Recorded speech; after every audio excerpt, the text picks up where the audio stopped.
At the dawn of the 1980s, Magnum TA burst onto the wrestling scene. With his athleticism, charisma, and movie star good looks, he quickly became a top star for Jim Crockett Promotions and a valuable weapon in the company's war against Vince McMahon. All the big guns come here when they want to get it done, and that's why Magnum TA is here. At that point in time, Jim Crockett Promotions was the only other wrestling promotion in the country that had the ability to compete with Vince McMahon. There's only one Hulk Hogan, Daddy. I believe that Magnum could have been for Crockett what Hulk Hogan was for WWF. There's only one Magnum TA. There will ever be only one Magnum TA. It was like being a rock star. I was given the keys to the city. The sky is the limit. But Magnum's meteoric rise to fame and fortune would end in an instant. Blow took me right into the roof, and my C5 vertebrae exploded, throwing his life and career into tragedy and chaos. He is in the intensive care unit at Charlotte Memorial Hospital. Terry Allen was the future. You put all your cards in that basket, and the basket was turned over. This, devastating thing changed everyone's reality. Healthy, wealthy, wise. All of a sudden, boom, gone. The story of Magnum TA is the story of what might have been, not just for the man himself, but for the entire wrestling world. He was told he would not walk again.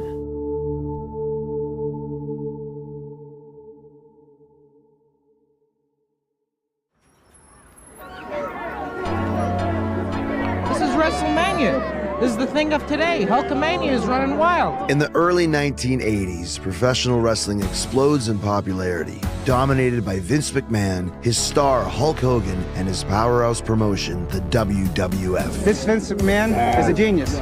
But down south, a rival wrestling company stands in defiance of the growing McMahon empire. They know that Jim Crockett, the Wrestling Network, is the best thing going. That's why they're here. Yeah! As smaller companies across the country fold, Jim Crockett Promotions represents one of the last lines of defense against the WWF's nationwide takeover. But where the WWF showcases kid-friendly cartoon personas, Crockett's brand of pro wrestling is a world of blood, grit, and glamour. Soon to appear on Lifestyles of the Rich and Famous, Mr. Jim Cornette. I'm Jim Cornette. I've been involved in wrestling for over 40 years, but in the 1980s, I was one of the managers that led many of Magnum TA's opponents to the ring. Crockett in the Carolinas had a tremendously strong base of fans, and also that roster from Ric Flair and Dusty Rhodes, the Road Warriors, the Rock and Roll Express. It went on and on. That was the gathering place now for all the top wrestlers that were going to oppose Vince McMahon. Crockett Promotions, around 1985. We are on the rise. We're clicking on all four cylinders. My name is David Crockett. Jim Crockett is my father. And I'm Tony Schiavone, joined by Mr. Jim Crockett, president of Jim Crockett Promotions. You had Vince McMahon, WWF, that was wanting to take over the country. It is well documented in the official World Wrestling Federation magazine that Mr. Hogan's popularity is indeed worldwide. And we liked what we were doing, so we said, nah, that's not gonna happen. We had a great stable of wrestlers. Nobody can beat the American dream! But we needed that special something. Crockett needed somebody for the future. And if you had a character, kick-ass babyface over here and a legend over here, you always needed the matinee idol, the movie star, right there in the middle of everything. Who would be the good guy? Earliest memories of television, like 6, 7 years old, were watching professional wrestling with my dad. And it evoked all these emotions of watching guys that were like real live action superheroes. So as a little kid, you start thinking, maybe this is something I could do. And I was the most unlikely guy to be doing this because I had no athletic background. My name is Terry Allen, better known as Magnum TA. I started out wrestling in the 9th grade, and I applied myself to it like nothing I'd ever done. So as I worked my way up the ranks, by the time I'm a senior, I ended up winning the state tournament. Magnum is from Norfolk, Virginia, And he was working at a bar in Virginia Beach, and that's where tons of the Carolina wrestlers would go, because that was kind of a vacation spot. When you were up in that part of Virginia for the weekend, the guys would go party in Virginia Beach. In the 70s, I was in college and I was working security in nightclubs and bars, and the wrestlers would come down to the place where I worked. And, they're, ribbing with me, and because I'm a big guy. There was a guy there that saw me, and his name was Buzz Sawyer. Buzz Sawyer was one of the most talented in-ring performers in the history of wrestling, and was one of the most obnoxious, crooked, surly, and discontented son of a bitches in the world outside of him. So Buzz Sawyer sees me, he all buddy. So look, it's really hard to get into this business, but I can help you. But I feel like this guy is really gonna help me. So now I see this as a potential career path. So he comes even to my parents' home and talks with all of us. Tells us, how tough the business is to get in, but he has these inroads and he can help me. And he tells me a wrestling license costs $10,000, 10 grand. And my mom and dad are like, 10 grand. 10 grand might as well have been 100 grand in 1979. My mom believed in me, and she went to her dad, my granddaddy Smith, and he gave me the money. He said, I believe in you. And so we give him the money, and so I'm gonna get in. He's gonna get me in the door. And next thing I know, Buzz has left the Carolinas. Poosh, mind blown. Buzz was just trying to bilk an aspiring young man out of some money and saw where he could get it. He was an asshole. Wrestling licenses are still a real thing, and were a real thing at that point in states that have athletic commissions. If they have an athletic commission, you have to be licensed to be a wrestler, a manager, an announcer, or whatever. They generally cost between $10 and $25. So Buzz Sawyer wasn't going to sell Magnum TA any kind of wrestling license.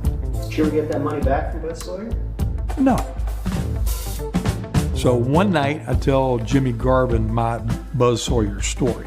Jimmy knew Buzz. He knew all too well what was going on. Garvin does not lose his cool as quickly as Sawyer. I encouraged him to go find Buzz and ask Buzz to hook him up. And I literally believe he left the next day and drove to Oregon.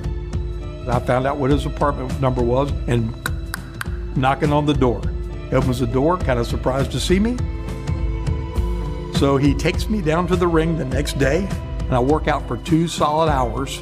And I learn how to tie up, hit the ropes, do some spots, take a backdrop.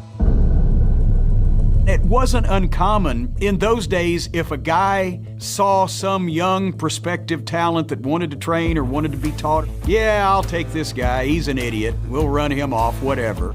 But in this case, it came back to bite him because Magnum turned out to be a bigger star than Buzz ever was. And the next night, I wrestled Buzz on television. They all think, hey, you did a pretty good job. They think I've been in the business. They think I'm trained. They think Buzz trained me. Well, he did. He trained me for 2 hours. And then I got booked 7 nights a week. I knew Magnum from the get-go. He burst onto the scene, man, and he was a breath of fresh air to watch.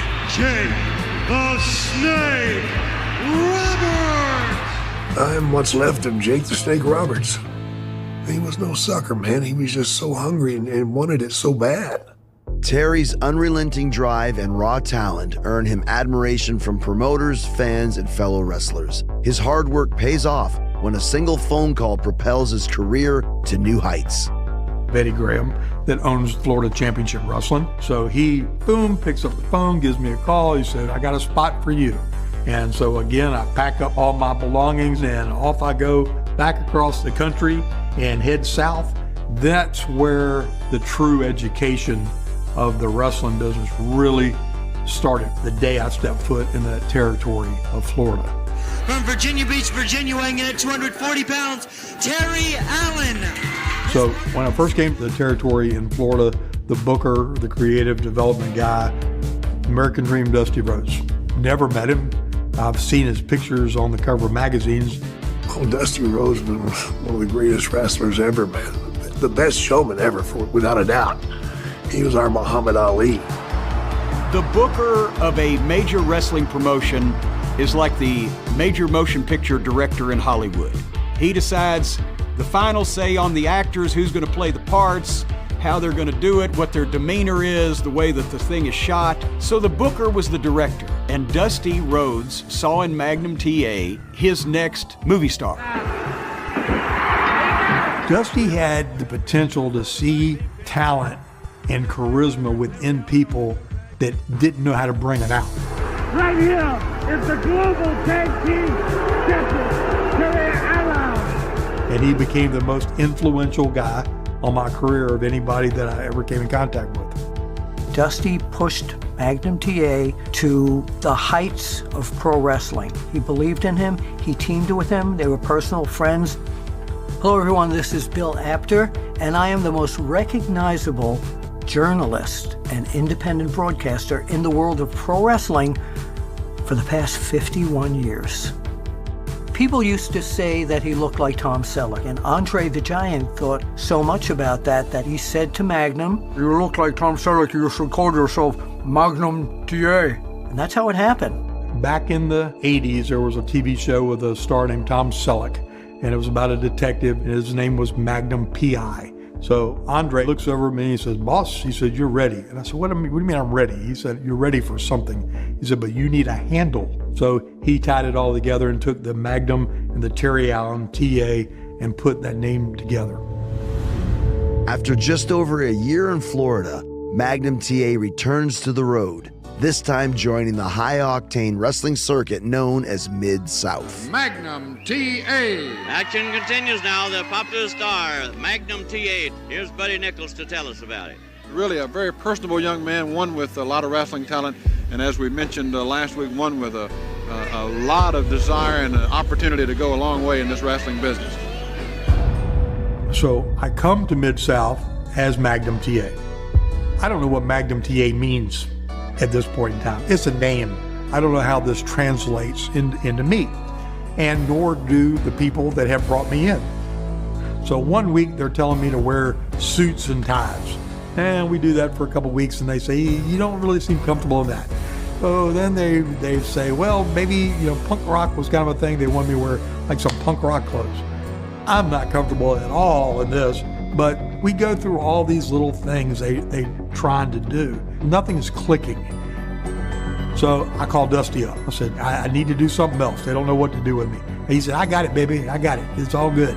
He said, "Well, I'll tell you what you do." He said, "You go down and buy you a brand new Harley Davidson." So I bought a motorcycle jacket when I bought the new bike, and I ride that bike into town with that jacket on, and everybody looks. And it changed the whole perception immediately of who I was. Clint Eastwood and Charles Bronson and Bruce Lee and John Wayne all wrapped up in one package in a leather jacket. He had the perfect look for professional wrestling, the perfect size, the physique, the face, the whole 9 yards. This incredible it factor that I had not seen in a lot of pro wrestlers. He had it. He was going up the ladder, man. He had it all. He burned it up there for a while. And of course, not very long.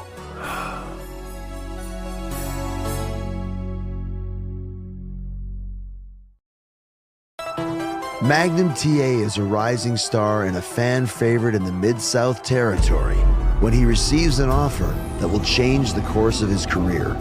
I get the phone call, and Dusty says, "I want to introduce you to Jim Crockett." He puts Jim Crockett on the phone with me and says, "Look, I will promise you, if you come here, I will give you the greatest opportunity that anybody could ever ask for in the business."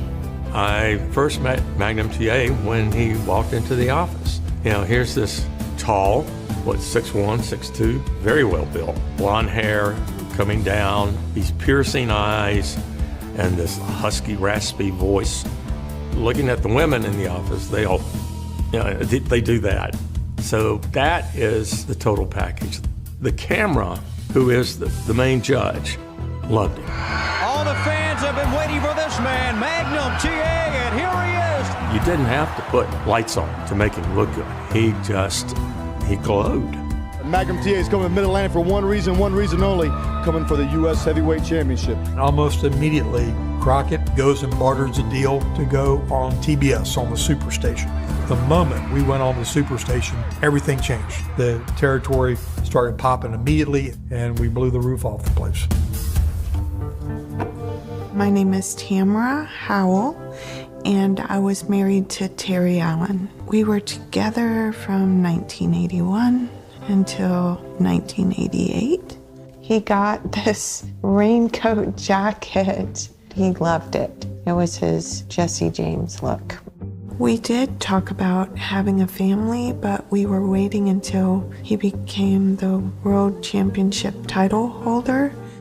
Here we were at the baptism of Dusty and Michelle's son, Cody. It's pretty special. The minute I make the emotional decision that I'm going to settle down and I'm going to get married, immediately my career path says, we want to promote you as a sex symbol. We want you to be our superstar. We want you to be the people everybody tear their hair out and want to get hold of. He was the rock star. The cheers for Magnum were the squeals of the women in the audience. It was hysteria. It was just absolute insanity. And it was the wild, wild west from the partying standpoint, the girls in every port and every place. It was bad. You know, it was like Animal House 24/7. It was more than any red-blooded male could handle. They were getting the motel key and panty treatment every night. It was insane. They had more sex on the way to the ring than I've had in my life. You always play to the audience, whether it's male or female. I mean, the women crying, they want to get close to him after the match and get blood off of him. And, I'll never wash my hands again. Well, I definitely could see his popularity. We were in a mall, we were in a boot store, and this girl just fainted seeing him. She got all flustered and turned red and fainted. So I think if everyone thinks you're the best thing since sliced bread, you might start believing that. I didn't work outside of the home. I always would unpack his wrestling bag from the night before. And when I was doing that, he had pictures in there. I had taken out the pictures and I just was flipping through them. And then I stopped and I was like, wait a minute, I don't have that bag. I thought it was me in the picture, but she had a different handbag than I would have carried, and I realized that wasn't me, and I hadn't been wherever they were, so. As Terry's rising fame pushes his marriage to the brink, a powerful opponent emerges, a Soviet-era strongman, bringing the Cold War to the wrestling ring. Was I intimidated by Magnum TA? I think it was the other way around. I think he was intimidated by me. I am Nikita Koloff, better known to the wrestling fans as the Russian Nightmare Zhatoita. You think he's going to run? Take a look at Nikita now. 22 inches now. I hail from the great state of Minnesota, not from Russia like I portrayed back in the wrestling days. Well, in the 80s, the United States and Russian political situation, here you have Magnum TA, American-made. So you had the Russian might against American-made. Magnum TA, or Mega TA, as I used to call him, he had that whole look of that all-American. I'm like, man, this is, you might say, a match made in heaven. And they had this incredible series, the Best of 7 series. It was one of the greatest feuds in pro wrestling history. Between the #1 challenger, who is Nikita Koloff, and the former champion Magnum TA. There's got to be a clear-cut winner for 4 matches. And Nikita Koloff, there's never going to be a day in my life that I had to look up to a Russian and call you a superior athlete. Match #1, I have set myself to be this physical specimen, and so to go up 1-0. So the way we just built the story and how each match was finished, whether it was a dominating victory on my part, going up 2-0, and then to go up 3-0, And then he catches me by surprise and he wins that first. 3-1. And the winner of match number 4, Magnum TA! He slips by and wins 3-2. Oh my gosh, there's hope. There's hope for America. Match number 6, and he squeaks out another victory, and now it's 3-3, and it's going to come down to that final match number 7. The man standing before you right now is a man that's going to take it all home, bring it home right here, United States of America. It couldn't have been set up any better. And Nikita Koloff gets the 1-2-3. Man, I want to tell you, the fans were not happy that night, boy. Talk about heat. The heat on me elevated to a whole nother level. And so, of course, Magnum, now he's got to chase and get back that U.S. title. That, by the way, sets you up as #1 contender for the World Heavyweight title back in those days. Now the chase is on. 1986 was pretty much the culmination of a long-running rivalry between Dusty Rhodes and Ric Flair for the world title. And next in line, whenever that trigger would have been pulled, was Ric Flair and Magnum TA. Into 87, 88, that would have been the direction they were going. Who's going to be the world champion? Who's going to be the dominant guy in the NWA? Ric Flair or Magnum TA? In the 70s, 80s, the National Wrestling Alliance World's Heavyweight title was the most coveted wrestling title you could go after. That 10 pounds of gold belt was an amazing thing. And he was going to get that, no doubt about it, because the powers that be loved him, you know, and they trusted him. The powers that be are the promoters of the National Wrestling Alliance, the governing body of the majority of the nation's regional territories, including Jim Crockett Promotions. There was a meeting that Dusty and I and Jim Crockett had where we flew up to New York, went out to dinner, and they told me that the decision had been made, the NWA had blessed it, and that I was going to be the next World's Heavyweight Champion. The trajectory was to take the next step, move away from Nikita so I can move back into that chase. But in the meantime, we've got this new brash, fresh, smack-talking heel named Jimmy Garvin that comes in, and we got this great new opportunity. This is gorgeous Jimmy Garvin. And this angle with Terry and Patty and I was going to be huge. And I have confidence because I know that I'm the greatest athlete in the world and nobody could beat me. But, you know, I had that match with him in Greenville, South Carolina that night. A heck of a match, and we were getting ready to blow the territory wide open. It just never happened because that was the night of the incident.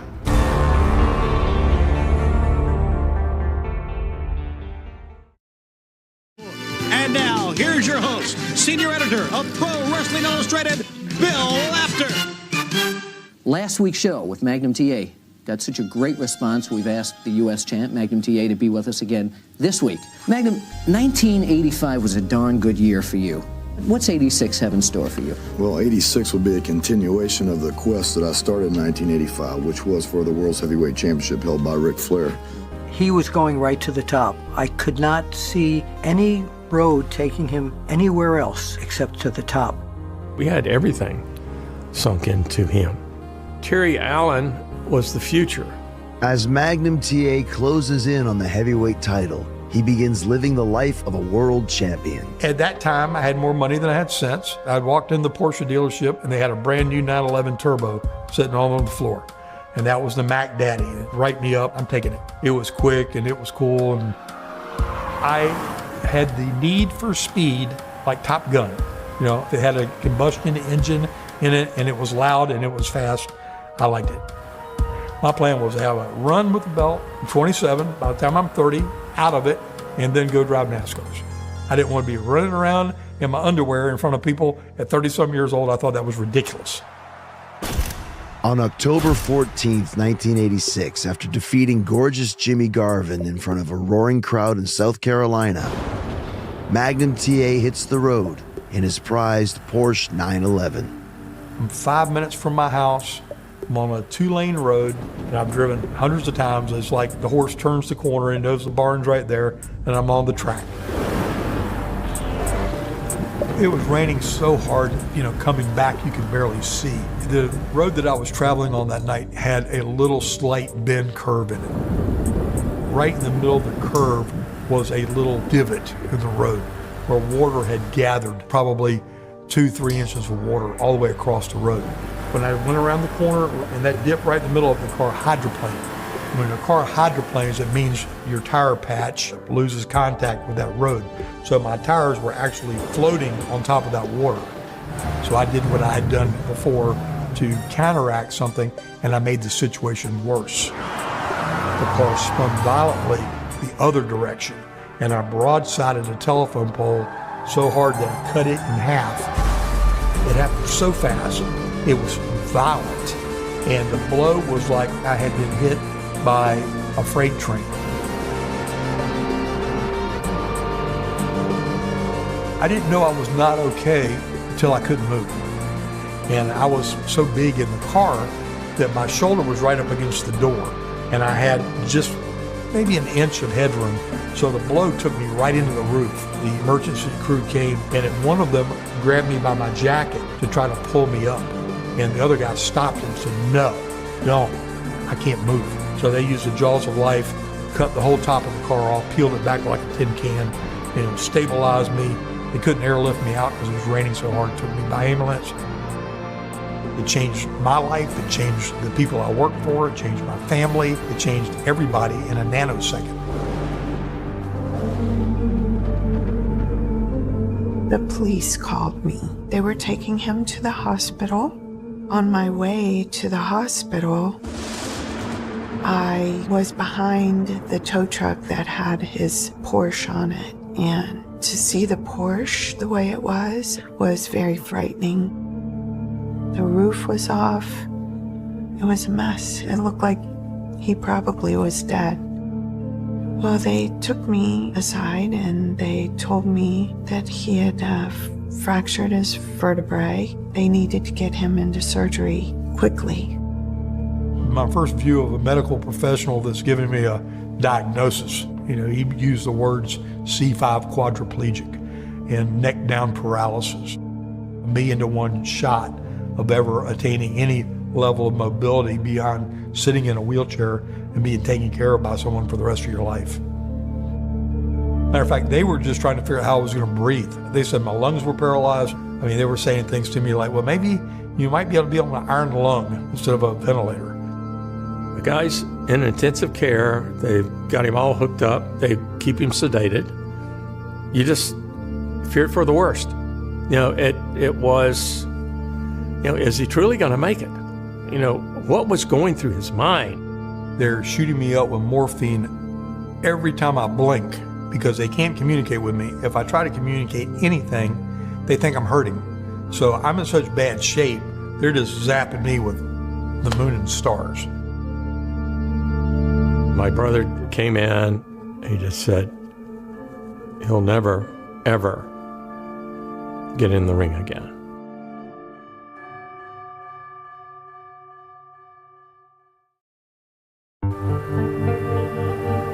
According to the police report, Alan was going south here on Sardis Road, away from town, when his car went off the road on the far side back there, about 200 feet. He apparently tried to correct and bring it back onto the road, but it was slippery. And he ended up on this side, slamming into this telephone pole with enough force to break it in half. Memorial spokesperson Cecily Newton explained that Magnum has a spinal cord injury that is localized to the 5th cervical vertebrae. And it exploded. It sent those bone fragments back and created compression on the spinal cord. It was on every news channel. You saw the pictures of that car, and it's absolute miracle that anybody was alive. It was completely destroyed. It was the front page of the Charlotte Observer.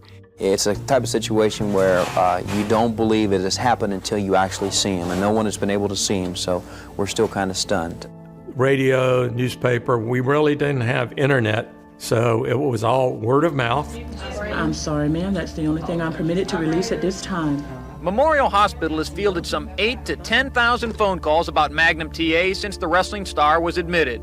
The hospital lobby looks like a florist convention. I think he received the most letters of anyone there at their hospital. I do have the newspaper clippings and bags of mail we received. The hospital got so many calls, they had to shut the switchboard down. There were candlelight vigils of fans outside the hospital. A lot of people held him close to their heart. Arian Allen has been with her son since the accident. This afternoon, she wanted to thank all of the people who have sent prayers and cards. It has been rough in a lot of cases, but I just don't think I could have gotten through this time without all that love and positive energy that I felt flowing around me. Back in the day, like, we didn't go to the hospital because kayfabe, you know, it was a heel. He was a baby face, so didn't go to the hospital. And we just didn't do it. In the 1980s, wrestlers and promoters still go to great lengths to maintain the illusion that wrestling is real, a practice known as keeping kayfabe. So Flair and the Horsemen or any of the heels couldn't go to the hospital and see Magnum, so what they did was, one of our people that worked at the office was also a Charlotte City police officer, and he arranged with the hospital to sneak Flair and some of his guys up a back stairway and into the room in the middle of the night so that nobody would see him, so they could go and see Magnum. Flair came in my room with the 10 pounds of gold, laid it on my chest, said, I'm giving you this one, and wait for you to come back in the ring and get the other one. When Magnum had his accident, he was obviously automatically without income. And in this case, all of the guys on the roster got together and said, we will donate whatever from our check per week to Magnum, and Jim Crockett, as the promoter, would match the total of everything that was collected by the wrestlers. So whether it was $25 a week or $50 a week out of everybody's check, but there were 30 guys, and then he'd match it. What's your role in his recovery?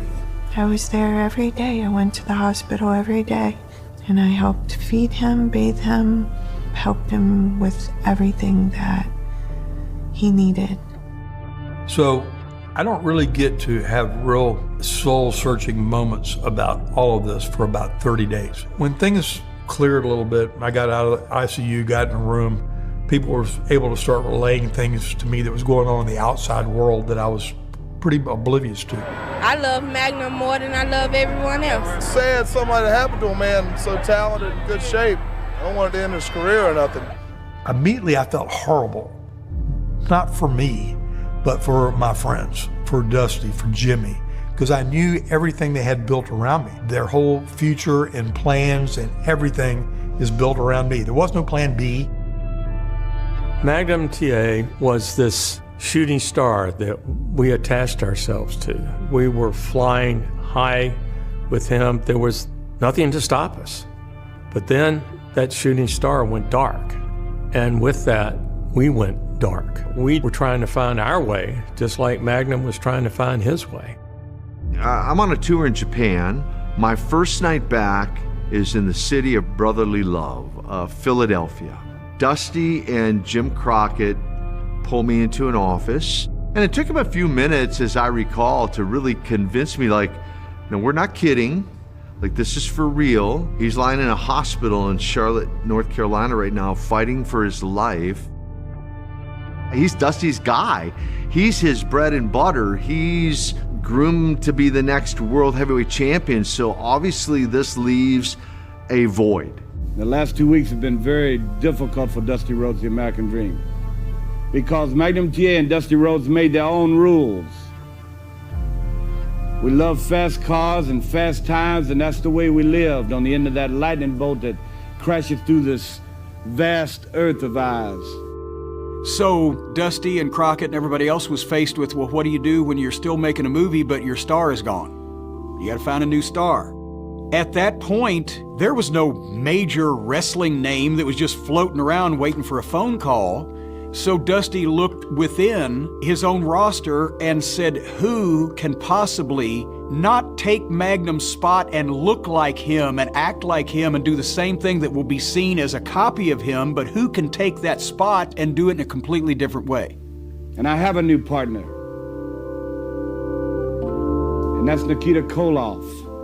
I'm like the #1 most hated guy in wrestling right now. I mean, the fans love to hate me, and I'm Russian. At this juncture, I'm only 2.5 years into my career. With the new plan in place, the challenge becomes selling the story to the fans. Jim Crockett called me and he says, would you be willing to come up to the hospital? Magnum's asking for you. He needs to talk to his fans nationally about what's going on, and you guys, magazines, are the only way to do this. Reporting from Magnum's bedside, Bill Apter helps to engineer Nikita's transformation into a babyface hero. Bill Apter was the only, from the magazine side, that I had built a bond with and I trusted. The story that was worked on was so heartwarming because Nikita Koloff, and we had a picture of this on one of the wrestling magazines, that there was a tear coming down Nikita's eyes for the cover, and he said, I cry for Magnum TA. And for the fans, for the very first time, oh my gosh, Nikita really does have a heart. There was literally millions of people like watching from the sidelines now, that they were looking at this man that's now fighting this real life battle, and they're all pulling for me. How's he gonna handle it? What's he gonna do?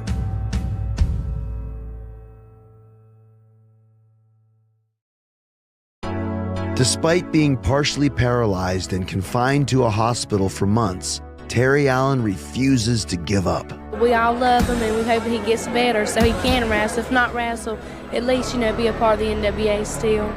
In April of 1987, Crockett hatches a plan to bring Magnum TA back at one of their biggest events of the year. Baltimore Arena, Terry Allen, AKA Magnum TA, is gonna make his first appearance back in an arena. And to see him again in person was just something it's hard to put into words.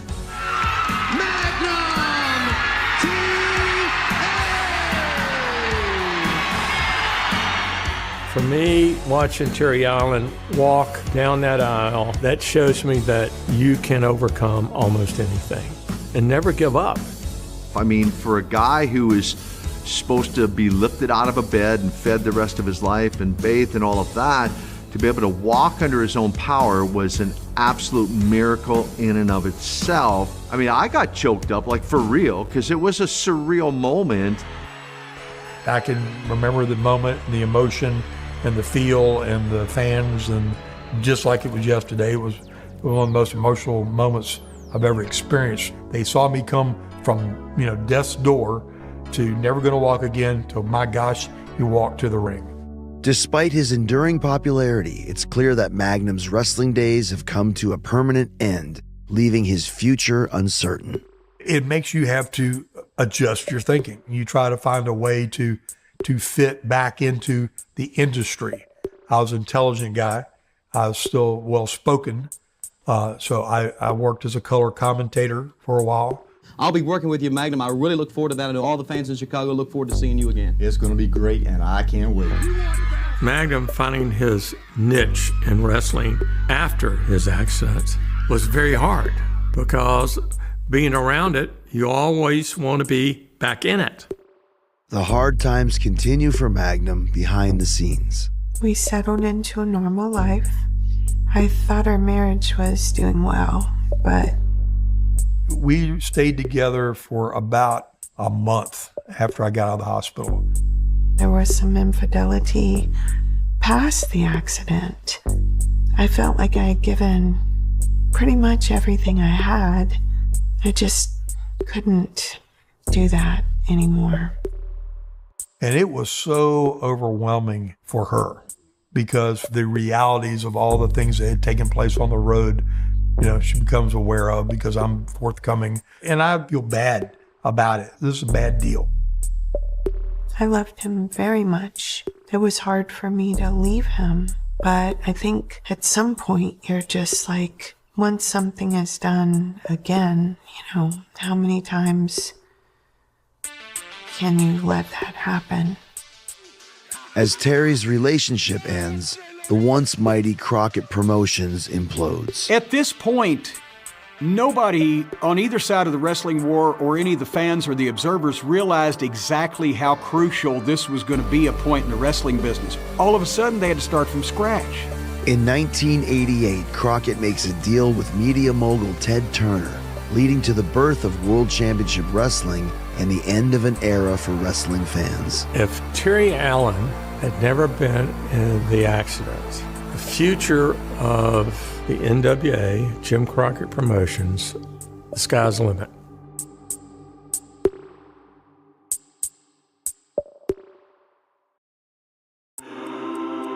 Do you ever wonder what if about your wrestling career? I do. I totally would have been satisfied being recognized as the world's heavyweight champion, having my run, having my time in the sun, and passing it off to the next 20-year-old that thought he could do it better. If he never had the accident, movies, commercials, lifestyle, the World Heavyweight Championship. When they see Magnum TA come out there to defend the United States Heavyweight Championship, they know that I'm the man that they can stand behind because I'm always out there 100%. You know, he was right at the brink of becoming the world champion. No doubt. For it to be gone in the blink of an eye, man, it should be a lesson for everybody. You know, that life can change that quick. One time, I remember Dusty and I, we were in Columbia at the Township Auditorium. We're sitting on the back steps, and he said, can you imagine how successful we could be at something else if we worked as hard at it as we are at this? And he was right. I've used the same commitment with the new opportunity as I had done all those years and attacked it with the same ferocity that I had when I was chasing the world title. He is an individual that will not give up. Here's a man that is classified as a quadriplegic. He's not going to let it slow him down. Terry decides to leave the wrestling world behind and sets his sights on a new career far from the squared circle. Along the way, he also finds another chance at love. My name is Courtney Blanchard Allen, and I am Terry Allen's wife. First met Terry Allen approximately in 1997. Both of us were going through divorces, and we became really, really good friends and leaned on each other a lot for support during that time. And through that friendship, developed an intimacy and a relationship. He's my best friend. For me, it's another miracle. I was given a chance to have a family, so I've done my best to be steady, make a secure home and a loving home for all the kids, make sure they were all provided and well taken care of and loved. And it's been an amazing ride. It was the end of Magnum TA, but it wasn't the end of Terry Allen. You can be sad for what could have been, what the wrestling fans could have seen that they would have enjoyed and what he could have accomplished, but you can't be sad overall because he came back from the wreck. He's lived a long life, he's been successful in other things, and he's had a family and fans that still care about him.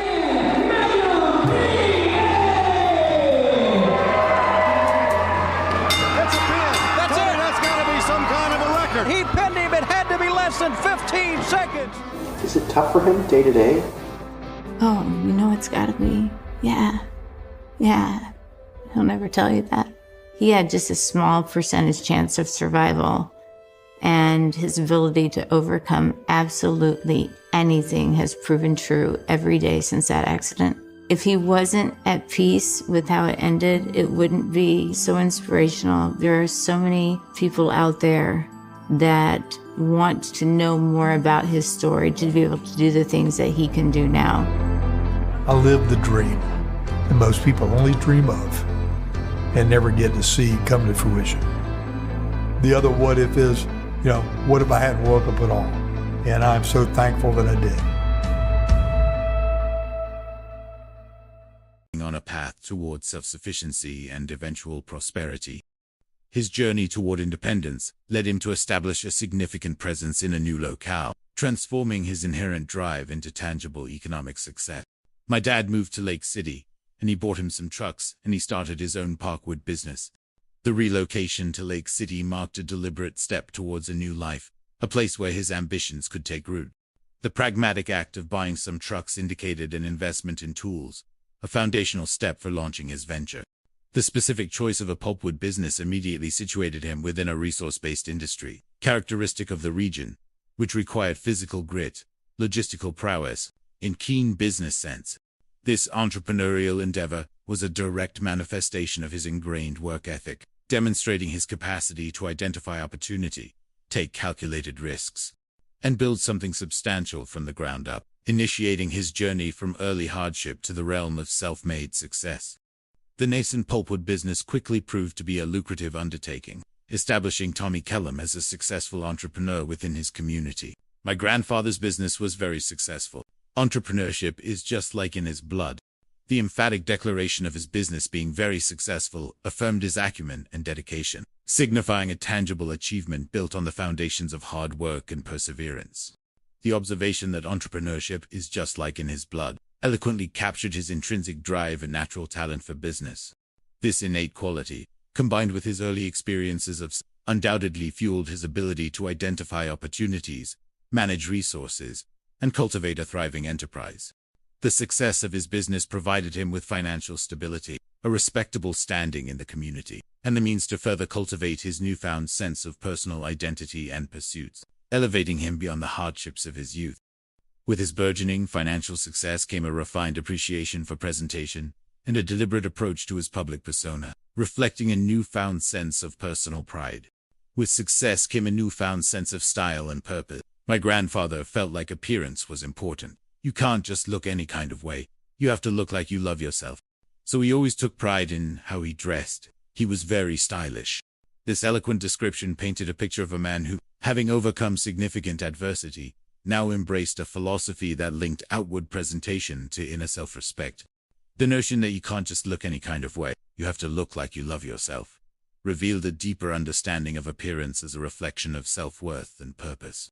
His consistent pride in how he dressed and his reputation for being very stylish underscored his deliberate cultivation of an image that mirrored his internal drive and achieved status. This careful attention to his outward style served not as mere vanity, but as a symbolic expression of his journey from humble beginnings to a life of well-earned success and self-assured confidence. In the year 1954, when he was 21 years old, Tommy fell in love with a young woman named Daisy. They married and started a family together. This chronological detail marked a significant personal milestone in Tommy Kellum's life, intertwining his burgeoning professional success with the emotional fulfillment of starting his own family. At the age of 21, he embarked on a path that many aspire to, finding a partner in Daisy and building a domestic life. The decision to marry and start a family together represented a fundamental commitment, a step into traditional family life that offered companionship, shared responsibility, and the promise of children. This period of his life signaled a new chapter, moving beyond his past as a caregiver for his siblings to become a husband and eventually a father, consolidating his personal identity as a man rooted in community and family aspirations. The progression of their family life was swift and immediate, bringing forth new joy and responsibilities for Tommy and Daisy. They got a house together and I came along. A few years, maybe 2 years after, I had a great relationship with my dad. I didn't want for anything. My father made sure of that. The establishment of a house together symbolized the creation of a home, a tangible space for their burgeoning family. The arrival of their child, described simply as I came along, signified the fulfillment of their familial aspirations and introduced a new dynamic to their lives. The assertion of having had a great relationship with my dad conveyed a deep affection and sense of security, painted against a backdrop of paternal care. The grateful declaration I didn't want for anything, my father made sure of that, highlighted Tommy's enduring commitment to providing for his family, a value deeply ingrained during his own difficult childhood. This loving and providing role illustrated a consistent aspect of his character, one that cherished the well-being and happiness of his offspring, reflecting his own past experiences of making sure his siblings had everything they needed. Alongside his commitment to family, Tommy Kellum harbored distinct personal passions, and a characteristic that, while part of his vibrant personality, would also later bring complexities into his life. He loved racing, He loved his motorcycle, and he loved women. The specific passions for racing and his motorcycle depicted a man with an adventurous spirit, someone who found joy in speed, freedom, and perhaps a touch of daring. These hobbies revealed an active, dynamic side to his personality, distinct from his diligent entrepreneurial persona. However, the final phrase, "and he loved women," carried a more profound implication, a casual, yet direct acknowledgement of a characteristic that, while appearing as a simple description, often hints at a more complex relationship with fidelity and commitment. This statement, delivered so matter-of-fact, gently introduced the subtle foreshadowing of personal challenges that would eventually emerge as significant factors in his life, and tragically, even in the circumstances surrounding his death. The inherent complexity of Tommy's romantic inclinations soon began to cast a shadow over his marriage, creating undeniable strain within his relationship with Daisy. He didn't just love one woman, he loved women. Unfortunately, Tommy's wandering eye took a toll on his marriage. This explicit statement clearly articulated the fundamental challenge within his marital bond, identifying a pattern of extramarital affections as the core issue. The reiteration of "he didn't just love one woman, he loved women" emphasized the pervasive nature of his infidelity, portraying it not as an isolated incident but as a deeply ingrained aspect of his character.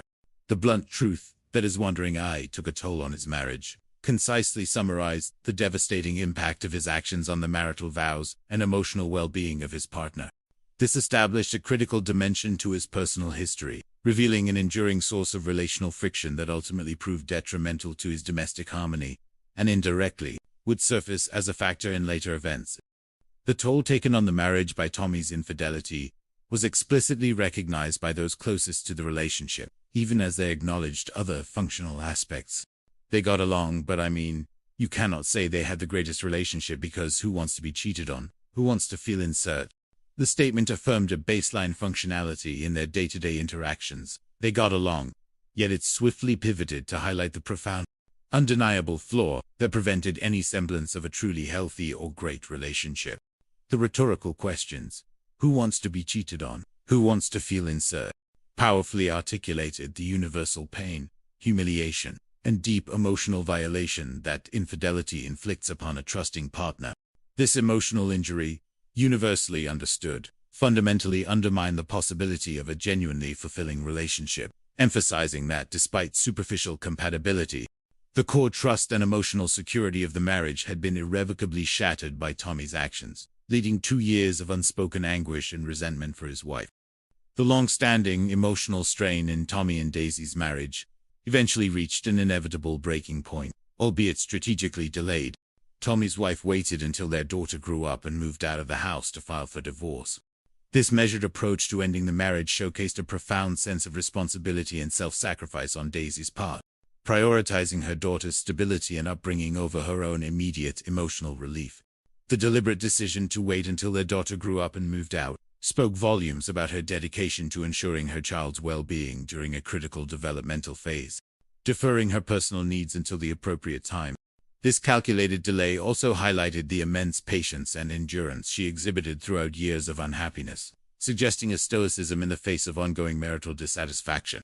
The act of finally filing for divorce, after years of deferment, signified a liberation for Daisy, a definitive step towards reclaiming her own emotional landscape and seeking an end to the pervasive sorrow of infidelity within the shared home. The conclusion of the marriage marked Daisy's resolute determination to sever ties with the past and move forward independently. Once their marriage was over, she wanted to basically cut out ties where my father was concerned. This decisive action underscored her desire for a complete separation, not just legally but emotionally, from the difficult dynamics of their shared history. The phrase "cut out ties" suggested a comprehensive distancing, a conscious effort to remove herself from any lingering influence or connection to the man whose actions had caused her so much pain. This clear declaration of intent painted a picture of a woman seeking to redefine her identity and forge a new life, unburdened by the complexities and infidelities that had plagued her marriage. Her resolution reflected a desire for psychological closure and a definitive step toward personal peace and autonomy, after enduring years of emotional hardship. In the ensuing decades, following his divorce from Daisy, Tommy Kellum embraced a period of unfettered personal freedom, embodying a particular allure. He spent the next few decades enjoying his freedom. He was handsome, He had his own business. He always had a pocket full of money. So of course, the women loved that. This extensive period of postmarital freedom allowed Tommy to fully indulge in his established predilection for relationships without the constraints of marital fidelity. His inherent qualities, handsome, and the proprietor of his own business, inherently appealed to others. The phrase, "he always had a pocket full of money," succinctly captured his financial success and generosity, which in turn served as a powerful magnet. The observation, "so of course, the women love that," humorously yet accurately summed up the universal appeal of a financially stable, attractive, and free man, especially one with a known appreciation for female companionship. This period solidified his reputation as a charming and desirable figure, though his romantic life remained fluid and non-committal, a characteristic that would eventually lead to future entanglements. As Tommy Kellum advanced in age, transitioning into his 60s, he decided to step away from his long-standing profession. In his 60s, Tommy retired from the pulpwood business. This significant life event marked the conclusion of a successful and industrious career, signaling a shift from active entrepreneurship to a period of retirement. His retirement from the pulpwood business, an enterprise he had built from the ground up, represented the culmination of decades of hard work, perseverance, and financial achievement. This transition into retirement often brings with it a contemplation of future relationships and companionship, especially for those who have spent their lives as providers. The conclusion of his demanding career paved the way for new life choices, perhaps inclining him toward a more settled and domestically focused existence in his later years, setting the stage for future romantic possibilities. In the year 2003, a new chapter in Tommy Kellum's romantic life began with a significant encounter. In 2003, when he met a beautiful younger woman named Brenda Watson, he finally seemed ready to settle down. This encounter, occurring when Tommy was in his 70s, brought with it a renewed sense of purpose and companionship, especially in his post-retirement. Brenda Watson, described as a beautiful younger woman, introduced an element of youth and vibrancy into his life. The observation that he finally seemed ready to settle down suggested a shift in his previously uncommitted romantic tendencies, implying a desire for stability and a more permanent connection after decades of enjoying his freedom. This meeting marked the beginning of what appeared to be a serious relationship, signaling a departure from his long-held pattern of loving women in a more casual, non-exclusive fashion, hinting at a potential for a profound change in his personal life and a yearning for companionship in his advancing years. The notable age difference between Tommy Kellum and Brenda Watson was immediately apparent to his family, and for some, it presented an unspoken source of concern. The age difference was about 30 years. That really wasn't an issue for me. It was just whatever aura she let off. It just did not match my energies for the woman that should be with my father.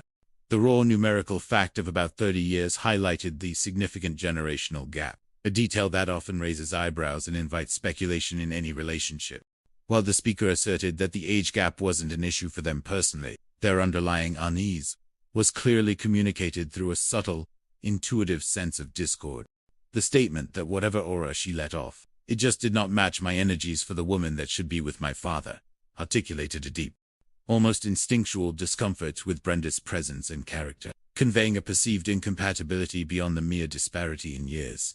This instinctive aversion, born from a protective familial perspective, subtly foreshadowed the complex dynamics and potential conflicts that would later emerge within their relationship.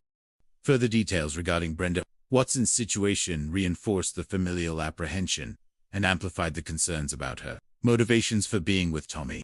She didn't have a car. She didn't have a job. I could not understand why you're with this woman. This specific absence of a car and a job presented a stark picture of financial dependence and a lack of self-sufficiency on Brenda's part. These socioeconomic realities immediately fueled skepticism among family members, raising questions about her motivations for entering into a relationship with a significantly older, financially secure man. The rhetorical lament, "I could not understand why you're with this woman," openly conveyed a deep-seated bewilderment and implicit distrust of Brenda's intentions, suggesting that, from the family's perspective, her attachment to Tommy might have been driven more by opportunistic reasons than by genuine affection. This critical family perspective, however, would stand in stark contrast to other familial sentiments, highlighting the diversity of opinions surrounding Brenda. Despite these initial reservations and familial skepticism, another family member extended a welcoming hand to Brenda, illustrating the varied responses to her presence. I welcomed her in, regardless of how others may have felt about her. I felt like if my granddaddy liked it, I loved it. This counterpoint demonstrated a different, more accepting and supportive stance from Tommy's granddaughter. The phrase, "I welcomed her in," regardless of how others may have felt about her, highlighted an independent and empathetic approach, choosing to override potential external judgments with an open heart. The profound sentiment, "If my granddaddy liked it, I loved it," beautifully encapsulated a deeply loyal and loving connection to her grandfather, indicating a willingness to accept his choices and support his happiness, even if it meant embracing someone who initially raised concerns for other family members. This acceptance provided Brenda with a vital connection to the Kellum family, showcasing a compassionate and understanding perspective that contrasted sharply with others' apprehensions. Paradoxically, despite the initial familial concerns and the significant age disparity, Tommy and Brenda found a unique kind of synchronicity, making them, in certain aspects, surprisingly compatible. Despite their 30-year age gap, Tommy and Brenda were perfect for each other. Brenda made him feel just a little spark of youth back. She was young and fun. This assertion, perhaps from those who saw the genuine joy their relationship brought, directly challenged the previous narrative of skepticism, highlighting a different, more positive dimension to their union. The idea that Brenda made him feel just a little spark of youth back beautifully encapsulated the rejuvenating effect she had on Tommy, particularly in his 70s. Her qualities of being young and fun injected a vibrant energy into his retired life, fulfilling a need for companionship and invigoration that perhaps had been absent. This perspective painted a picture of a reciprocal relationship, where Tommy found a youthful zest and Brenda found a loving, providing partner, demonstrating how seemingly disparate individuals can indeed find a profound, if sometimes complicated, connection. After several years of companionship and shared life, Tommy, now firmly in his 70s, made a significant commitment, proposing marriage to Brenda. After dating for a few years, Tommy, now in his 70s, decided to ask Brenda to marry him. At that point, he's getting older, and I feel like maybe he just did not want to grow old by himself. This decision to propose, occurring in his advanced years, suggested a powerful yearning for a deeper, more permanent bond, particularly as he contemplated the future. The intuitive insight, "He's getting older and I feel like maybe he just did not want to grow old by himself," beautifully captured the poignant human desire for companionship and mutual support in one's twilight years. It painted a picture of a man seeking not just romantic attachment, but a profound connection to navigate the challenges of aging, finding solace in the idea of shared vulnerability and shared experience. This proposal, therefore, represented more than just a romantic gesture. It was a deeply human desire for lasting partnership and security, in a world that can often feel isolating for those in their later years. Brenda's reaction to Tommy's intentions further solidified her position within the family structure, as perceived by some members. Whatever my grandfather wanted to do, Brenda would do. She would be right beside him. She was just like a part of the family. This observation painted a picture of profound devotion and willingness to support Tommy's desires, indicating a harmonious alignment with his wishes. The phrase, "Brenda would do whatever my grandfather wanted," and her consistent presence right beside him, showcased an undeniable loyalty and a strong bond that was seen by some as selfless and supportive. This perception of her as just like a part of the family suggested a full and affectionate integration into the Kellum clan, challenging earlier reservations and highlighting the deep personal connection she had forged. Her apparent dedication to Tommy's happiness contributed to a sense of genuine acceptance from some family members, portraying her as a committed partner who'd become an integral presence. But their May-December romance has come to a disturbing end. Tommy's body was found decomposing in their Florida home. This poignant transition sentence marked a jarring and tragic shift from the narrative of blossoming love and companionship to the harsh reality of violence and death. The idyllic description of a May-December romance, a phrase evoking classic, albeit sometimes challenging, intergenerational love stories, abruptly shattered, replaced by the grim fact of a decomposed body. The location, their Florida home, underscored the personal and intimate nature of the crime, transforming a shared domestic space into a scene of unspeakable horror. The reality of decomposition further amplified the horror, indicating not only the brutality of the act, but also the passage of time since the life had been taken.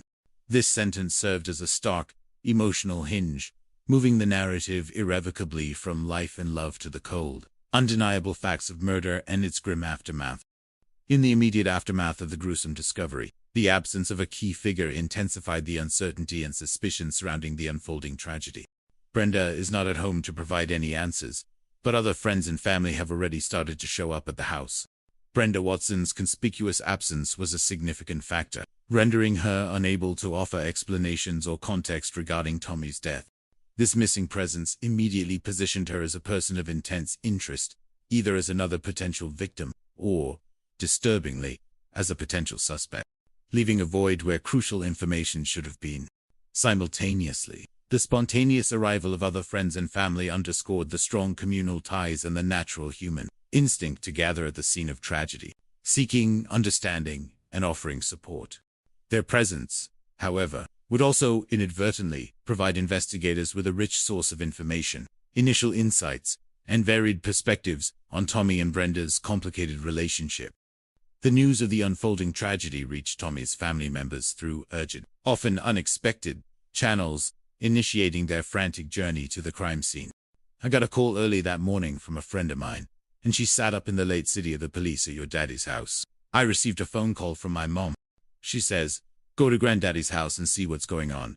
As I was walking out, these two separate accounts of notification highlighted the rapid spread of news within the close-knit community and the urgent, alarming nature of the information. The early that morning calls indicated the swift and disturbing impact of the discovery, pulling loved ones abruptly from their routines. The direct message, "Go to granddaddy's house and see what's going on," conveyed a mixture of confusion and profound concern, illustrating the immediate familial desire to ascertain the truth of the disturbing reports, leading them toward the very house now steeped in tragedy.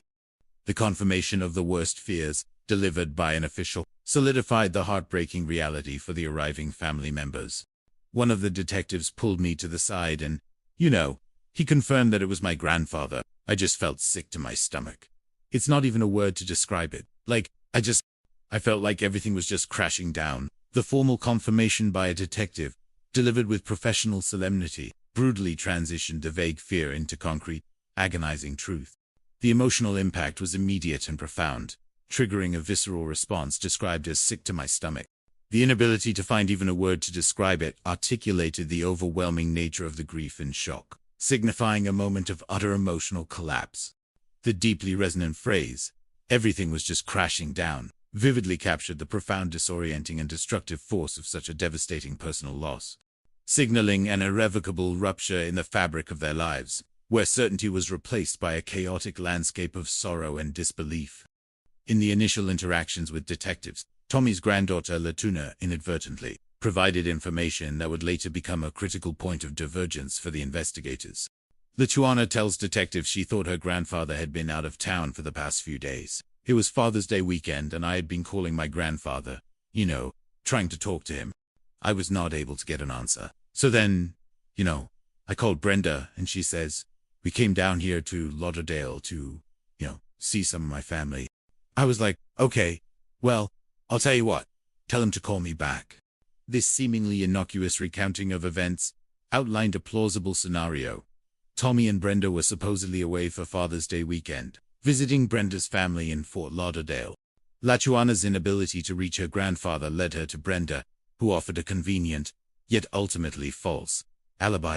This narrative of a trip to Fort Lauderdale, while initially accepted by Latuana, would soon be critically examined, becoming a crucial point of suspicion when confronted with the reality of Tommy's body found back in Lake City, transforming what seemed like a simple explanation into a fundamental investigative conundrum.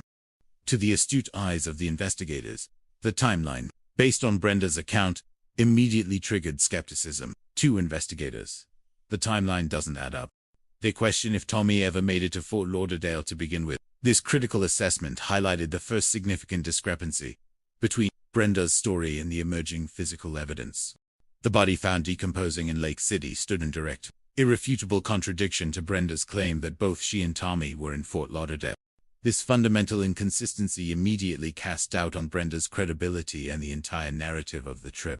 The investigative team recognized the impossibility of these two realities, compelling them to question the foundational premise of Brenda's account and to scrutinize every detail she had provided, setting the stage for a deeper, more probing inquiry into her movements and truthfulness. The inconsistencies created a complex and troubling scenario for the investigative team, blurring the lines between victim and suspect. We was kind of confused, what was going on. He's on the floor dead. Brenda's missing. These two stark facts formed a perplexing paradox, instigating confusion even among seasoned detectives. The presence of Tommy's deceased body, juxtaposed with Brenda's complete disappearance, prevented any straightforward interpretation of events.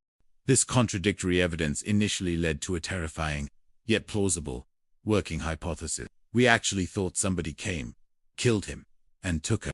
This early theory of a double crime, a murder and an abduction, underscored the detectives' initial assessment of Brenda as potentially a second victim, snatched by the same perpetrator who had violently ended Tommy's life. The ambiguity inherent in her absence made the initial hours of the investigation profoundly challenging, requiring careful consideration of multiple, often conflicting, possibilities. The unresolved question of Brenda Watts' whereabouts quickly became a central focus of the homicide inquiry, given the unsettling circumstances. The outstanding question for us was, where was Brenda Watson? Her absence from the crime scene, coupled with her known relationship to the victim, positioned her at the epicenter of the investigation, demanding an immediate and thorough search for answers regarding her status. This simple yet profound question held the key to unlocking the true nature of the crime, as her role could fundamentally alter the entire narrative. Brenda's not there, so you don't know if she's possibly a victim in a situation going bad or a suspect. This internal contemplation eloquently summarized the dual possibilities that loomed. Brenda's disappearance.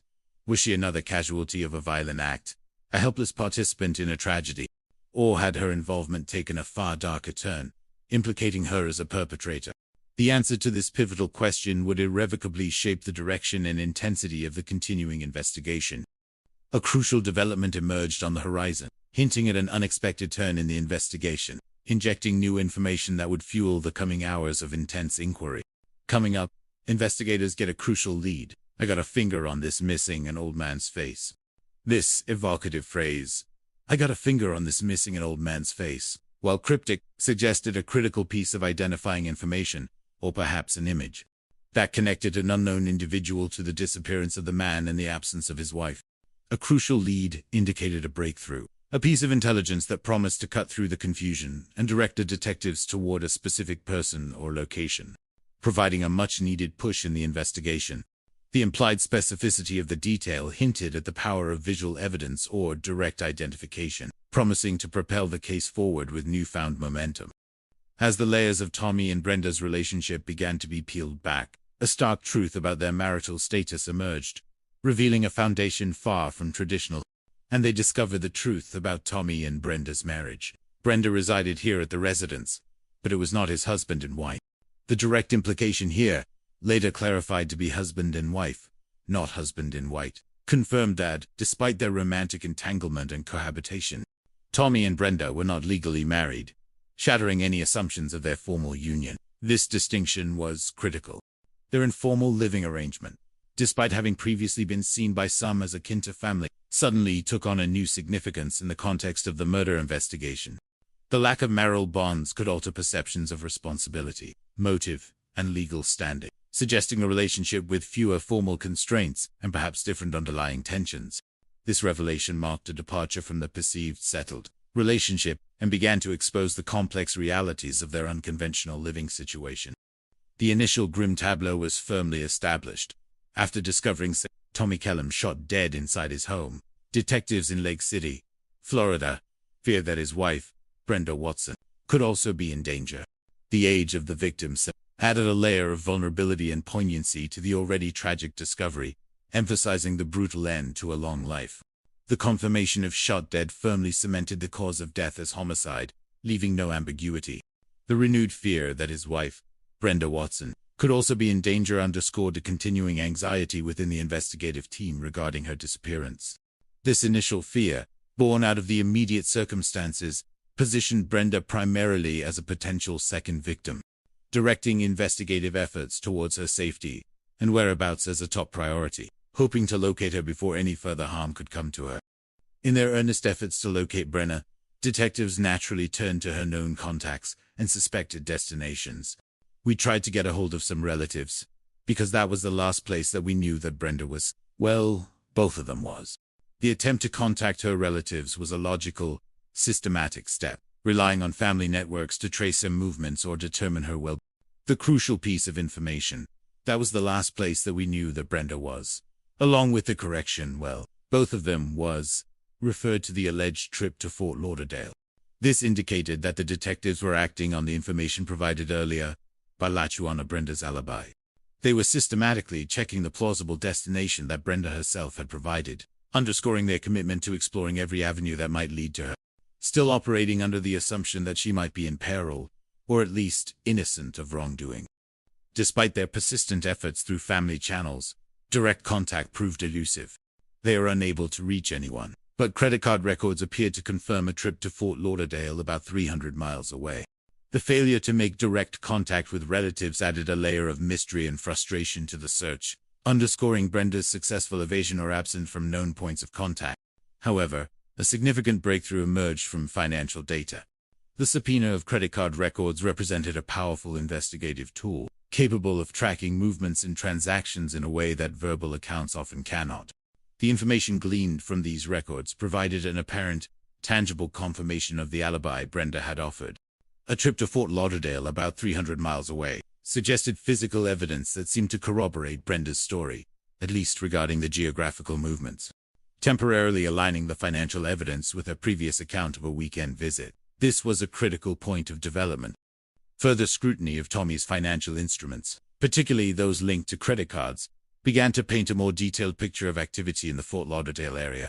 Tommy's wallet was missing, so we did a subpoena on these credit cards. It was established that the card was used multiple times in the Fort Lauderdale area. The missing wallet was an immediate red flag, suggesting either theft during the commission of the crime, or its purposeful removal by someone connected to the events. This observation provided the specific rationale for the subpoena of credit cards, to trace potential illicit use, or to track the movements of the person using them. The revelation that the card was used multiple times in the Fort Lauderdale area provided strong, independent verification of financial activity in the location Brenda had claimed to be visiting. This concrete evidence started to build a credible timeline of movement, supporting the notion that Tommy's cards had indeed been active in the southern part of Florida, further shaping the evolving understanding of their movements and the potential location of Brenda. The precise timing of the credit card transactions offered critical temporal anchors, seemingly corroborating Brenda's narrative of a weekend trip. The timestamps on those withdrawals put the couple in Fort Lauderdale over the weekend, were physically present in Fort Lauderdale during the time of the alleged Father's Day weekend visit. The phrase "put the couple" implied the working assumption, Brenda during these transactions, reinforcing the initial theory of a shared trip. This appeared to solidify the timeline of their departure from Lake City, at least based on financial activities. However, a lingering question persisted, driving the continuing detective work. The question for investigators is what happened to them after that. This critical inquiry sought to bridge the gap between their apparent presence in Fort Lauderdale and Tommy's eventual discovery, deceased, back in Lake City. Searching for the events that transpired between those two geographically distant points. The crime scene itself held further crucial details that shed light on the mechanics of Tommy's death. They hope the crime scene holds the answer. Detective Fenter was working the scene inside the residence and advised me that they had found 4 shell casings from the meticulous work of forensic technicians, like Detective Fenter, was paramount in extracting vital physical evidence from the scene. The discovery of 4 shell casings from a .22 caliber firearm was a highly significant finding.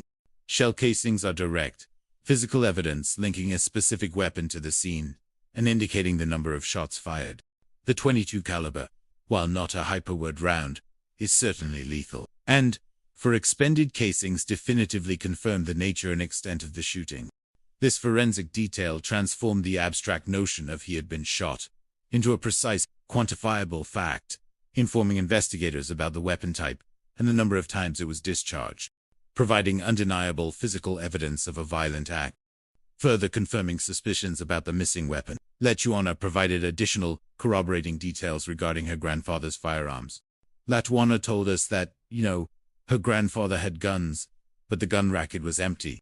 This statement from a family member provided valuable context, confirming Tommy Kellum's ownership of firearms, while simultaneously noting the absence of them from their usual storage place. The fact that the gun racket was empty suggested that the weapon used in the homicide, or other firearms belonging to Tommy, had been removed from the house after the crime. This information raised immediate questions. Had the perpetrator used Tommy's own gun against him? And if so, was that the same .22 caliber weapon hinted at by the shell casings? The emptiness of the gun rack served as a potent, nonverbal clue, strengthening the belief that the firearm involved in the murder was no longer at the scene, leading to the immediate and pressing need to locate it. The detective started asking me, did I know anyone that would want to hurt him? Did he have any enemies? And I'm like, no. Absolutely not. Could it be a robbery? The repetitive inquiry about enemies and potential motives to hurt him underscored the core investigative strategy of identifying pre-existing animosity. Lechuana's steadfast denial, no, absolutely not, maintained the public perception of her grandfather as a man without overt adversaries, further complicating the search for a perpetrator driven by a known grievance.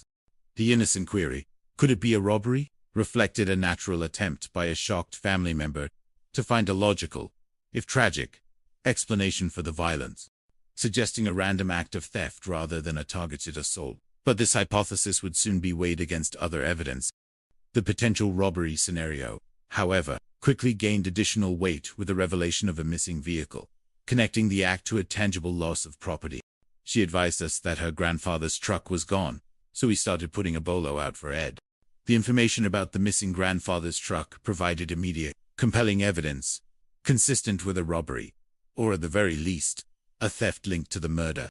The fact that a significant asset, a vehicle, was gone, strengthened the theory that the crime might have had a material motive, not just a personal one. The subsequent action by law enforcement, we started putting a bolo out for Ed, likely a transcription error for it, meaning the truck indicated the rapid dissemination of information across police agencies, initiating a statewide or regional search for the stolen vehicle. This alert, be on the lookout, signaled the urgency of recovering the truck, not just as stolen property, but as a potential repository of forensic evidence that could directly link a suspect to the crime scene in Tommy's death. As more family members arrived at the scene, the investigative narrative deepened, shedding light on the often turbulent realities of Tommy and Brenda's domestic life. As additional family members arrive at the scene, investigators learn more about Tommy and Brenda's relationship. These new perspectives, unburdened by earlier misinformation or initial protective impulses, began to unveil a more complex and contentious dynamic than initially presented. The arrival of multiple family members, each with their own observations and opinions, created a richer tapestry of information, allowing detectives to cross-reference accounts and discern patterns. This expanding network of sources often provides the critical human element that fills in the gaps left by forensic evidence, illuminating the emotional landscape within which the crime unfolded, and revealing the simmering conflicts that lay beneath the surface of Tommy and Brenda's unconventional relationship. A relationship increasingly revealed to be less idyllic than once perceived. The emergent details from family interviews starkly contrasted with any previous romanticized notions of Tommy and Brenda's relationship, portraying a clash of fundamental lifestyles. Brenda's lifestyle was she wanted to party, have fun, do what she wanted to do, come in all hours of the night, and Tommy didn't want any part of that.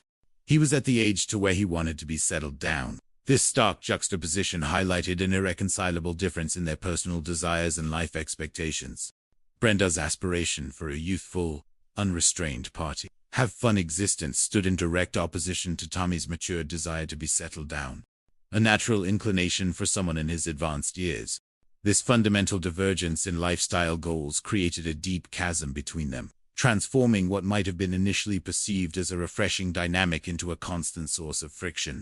The contrast between youthful exuberance and a yearning for tranquil domesticity established a powerful backdrop for potential conflict and resentment, suggesting that their age difference manifested not just numerically but in profound, daily lifestyle choices.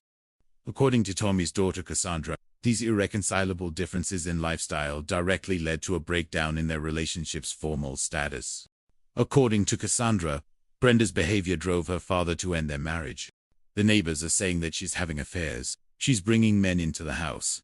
So that's as far as I know. That was the reason for the divorce. This explicit testimony from a direct family member provided a clear explanation for the cessation of their formal marital union. Cassandra explicitly stated that Brenda's behavior, particularly her desire for an unfettered social life and her infidelity, was the direct catalyst for Tommy's decision to end the marriage. The corroborating neighbors are saying that she's having affairs. She's bringing men into the house solidified this account, offering external verification of Brenda's brazen, extramarital activities, and her blatant disregard for the boundaries of their home. These actions provided Tommy with unequivocal reasons to dissolve their marriage, cementing the narrative of Brenda's infidelity as the primary driver behind the relationship's The dissolution of their formal marriage had a profound impact on their cohabitation, reshaping it into a pragmatic, financially driven arrangement. Brenda resided here at the residence, but it was not as husband and wife. They had a roommate situation. At that point, my grandfather was making her pay bills. This clarification painted a stark picture of their post-divorce living arrangement, stripping away any lingering romantic pretenses. The assertion that they were not as husband and wife, and had a roommate situation highlighted the functional, non-intimate nature of their shared home. The critical detail that my grandfather was making her pay bills immediately shifted the financial dynamics, indicating a clear change from a relationship based on provision to one of shared financial responsibility, where Brenda, previously dependent, was now expected to contribute. This financial imperative, coupled with the emotional distance, demonstrated a clear intention on Tommy's part to assert new boundaries and ensure Brenda's accountability, fundamentally altering the terms of her continued residence and signaling a definitive end to their romantic partnership. However, it seemed that Brenda frequently disregarded the new boundaries that Tommy had meticulously put in place, but it seems Brenda often ignored the boundaries Tommy put in place. This observation underscored a continuing pattern of defiance or disregard on Brenda's part, indicating that the formal dissolution of their marriage and the new roommate situation did little to alter her fundamental behaviors. The act of ignoring the boundaries suggested a persistent challenge to Tommy's authority and a continued pursuit of her desires, despite the clear expectations set forth. This continuous transgression likely fueled resentment and frustration, turning their shared residence into a simmering battleground of wills. Brenda's unwillingness to adhere to the new rules suggested an ongoing power struggle and a fundamental disrespect for Tommy's wishes, providing further context for the eventual tragic outcome of their tumultuous coexistence. According to family accounts, Brenda's emotional state around Tommy often manifested as a suffocating and controlling possessiveness. According to the family, Brenda was jealous. She had to go everywhere Tommy went, basically smothered him, wouldn't let him do anything. This detailed account revealed a profoundly unhealthy dynamic within their relationship, characterized by intense jealousy and a strong need for control on Brenda's part. The phrase "had to go everywhere Tommy went" painted a picture of constant surveillance and an inability to grant him personal space or autonomy. The visceral description that she basically smothered him conveyed a powerful sense of claustrophobia and the erosion of individual freedom within the relationship. Her refusal to let him do anything without her presence or consent spoke volumes about her domineering tendencies. This profound level of possessiveness and jealousy, far beyond normal, affectionate concern, created a highly toxic environment, undoubtedly fueling Tommy's exasperation and contributing to the mounting tension between them, and establishing a potent psychological backdrop for potential explosive conflict. In a crucial and unsettling turn, Brenda's account to Lachuana about being in Broward County, originally dismissed as an alibi, now gained new, darker significance for investigators. Brenda had told Lashuna that she was in Broward County, where the tip about Tommy's murder originated. So, with the information that we received, and then the family showing up at the scene, we now think that Brenda is possibly a victim or a possible suspect. The geographical nexus, Broward County being both Brenda's stated location and the source of the anonymous murder tip, was too coincidental for investigators to ignore. This unexpected overlap of information created a powerful moment of reevaluation. The original belief that Brenda was simply a missing person in potential danger now had to contend with a growing body of evidence, especially the accounts of her tumultuous relationship with Tommy. This convergence of facts led to the critical shift in their assessment. Brenda's status now officially broadened to possibly a victim or a possible suspect, moving her from a passive object of concern to an active, central figure in the homicide investigation, with her freedom from culpability now in serious doubt. To clarify the complex interplay of information, Columbia County detectives made a strategic move, directly contacting the source of the original tip. Columbia County detectives contacted Broward County, sheriff's deputy who received that tip and asked him to press his confidential informant for more details. This direct line of communication between the two law enforcement agencies was crucial for follow-up and verification, ensuring that the valuable intelligence gleaned from the informant was fully exploited. The instruction to press his confidential informant for more details indicated a deliberate escalation in the request for specificity, seeking to transform vague whispers into concrete, actionable intelligence. This systematic approach aimed to peel back the layers of anonymity surrounding the initial tip, recognizing that the key to unlocking the truth might reside within the informant's expanded knowledge, pushing for clarity and additional, verifiable facts in the developing case. The persistence paid off, yielding a critical piece of information that introduced a new, significant player into the investigation. He went back to the informant and told him, "You need to tell me who's giving you this information." And the informant told him the person named Jeffrey Love was involved. The demand for the informant to reveal their source represented a direct challenge to the confidentiality typical in such arrangements, but the urgency of a murder inquiry compelled this firm request. The revelation of Jeffrey Love, as the individual providing the information, was a pivotal breakthrough, instantly attaching a concrete name to the shadowy network of intelligence. This disclosure transformed an anonymous whisper into a named source, giving investigators a new direction and a specific person to pursue. Jeffrey Love's purported involvement also immediately placed him on the periphery, or perhaps even at the center, of the crime, demanding a thorough investigation into his background and his connection to the unfolding tragedy. The informant then provided a chilling second-hand account that solidified Jeffrey Love's apparent connection to the murder, revealing a potential conspiratorial element. The informant said that Jeffrey went and told somebody that he helped his cousin kill somebody in Lake City. This critical, albeit uncorroborated, piece of information was explosive, dramatically escalating the stakes and painting a grim picture of shared culpability.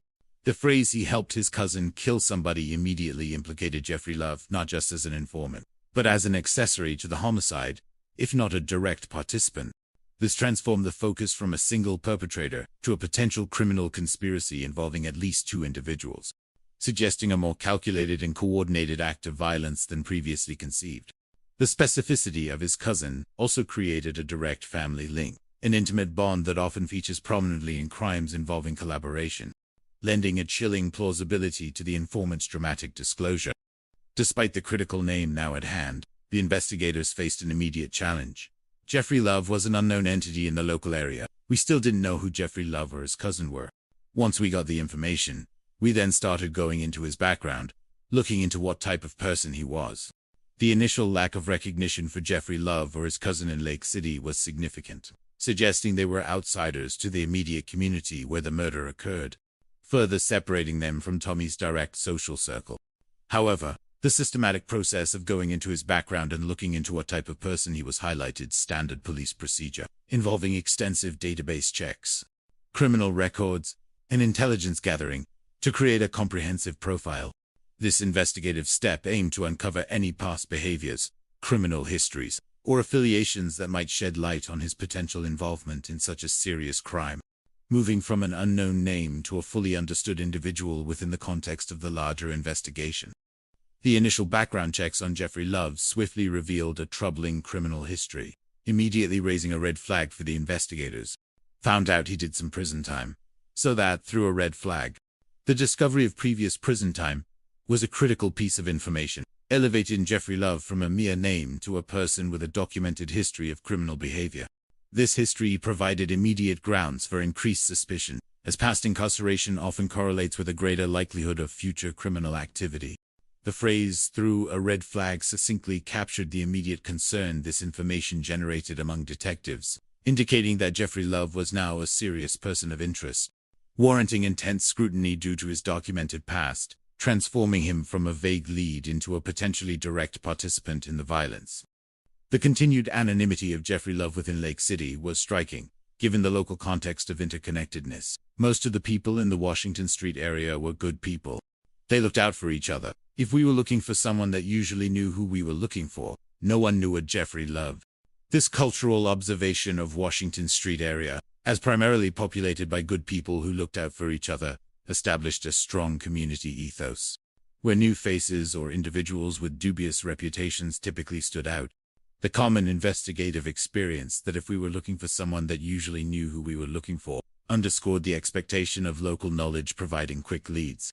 The definitive statement that no one knew a Jeffrey Love served as powerful evidence that he was an outsider, a person with no established roots or recognition in the local fabric, reinforcing the notion that his presence in Lake City, if linked to the crime, was likely a calculated, perhaps illicit, and temporary one.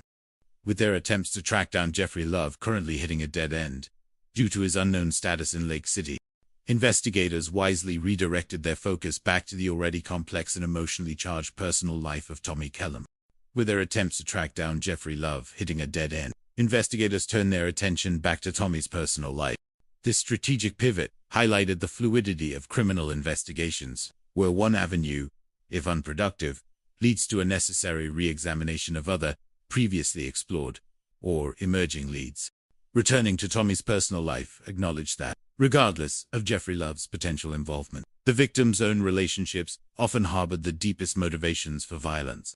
This redirection of focus also allowed detectives to leverage information already gathered about the complicated dynamics between Tommy and Brenda, or other acquaintances. Recognizing that solutions sometimes lie in thoroughly exploring the established facts, rather than solely chasing new, elusive leads. During this re-examination, a new thread emerged concerning Brenda's romantic entanglements, further complicating the web of relationships around Tommy. One source told us that Brenda was messing around with this guy named Eugene. The introduction of Eugene into the narrative added another layer of potential infidelity, specifically on Brenda's part, expanding the field of potential motives and suspects. The phrase messing around with colloquially referred to a romantic or sexual affair, explicitly linking Brenda to yet another individual outside her established relationship with Tommy. This revelation not only deepened the understanding of Brenda's own complex romantic life, but also opened up new avenues for exploring possible jealousies, or conflicts stemming from her external relationships, especially as the investigation still grappled with Tommy's death. This new name became a compelling target for further inquiry, suggesting a fresh lead to pursue. The alleged affair between Brenda and Eugene immediately opened up a new vista of possibilities and, more significantly, a new realm of potential motives directly linked to Tommy's death. The alleged affair opens up new possibilities and motives. We got a dead body on the floor. Now they're saying that Eugene was creeping with Brenda.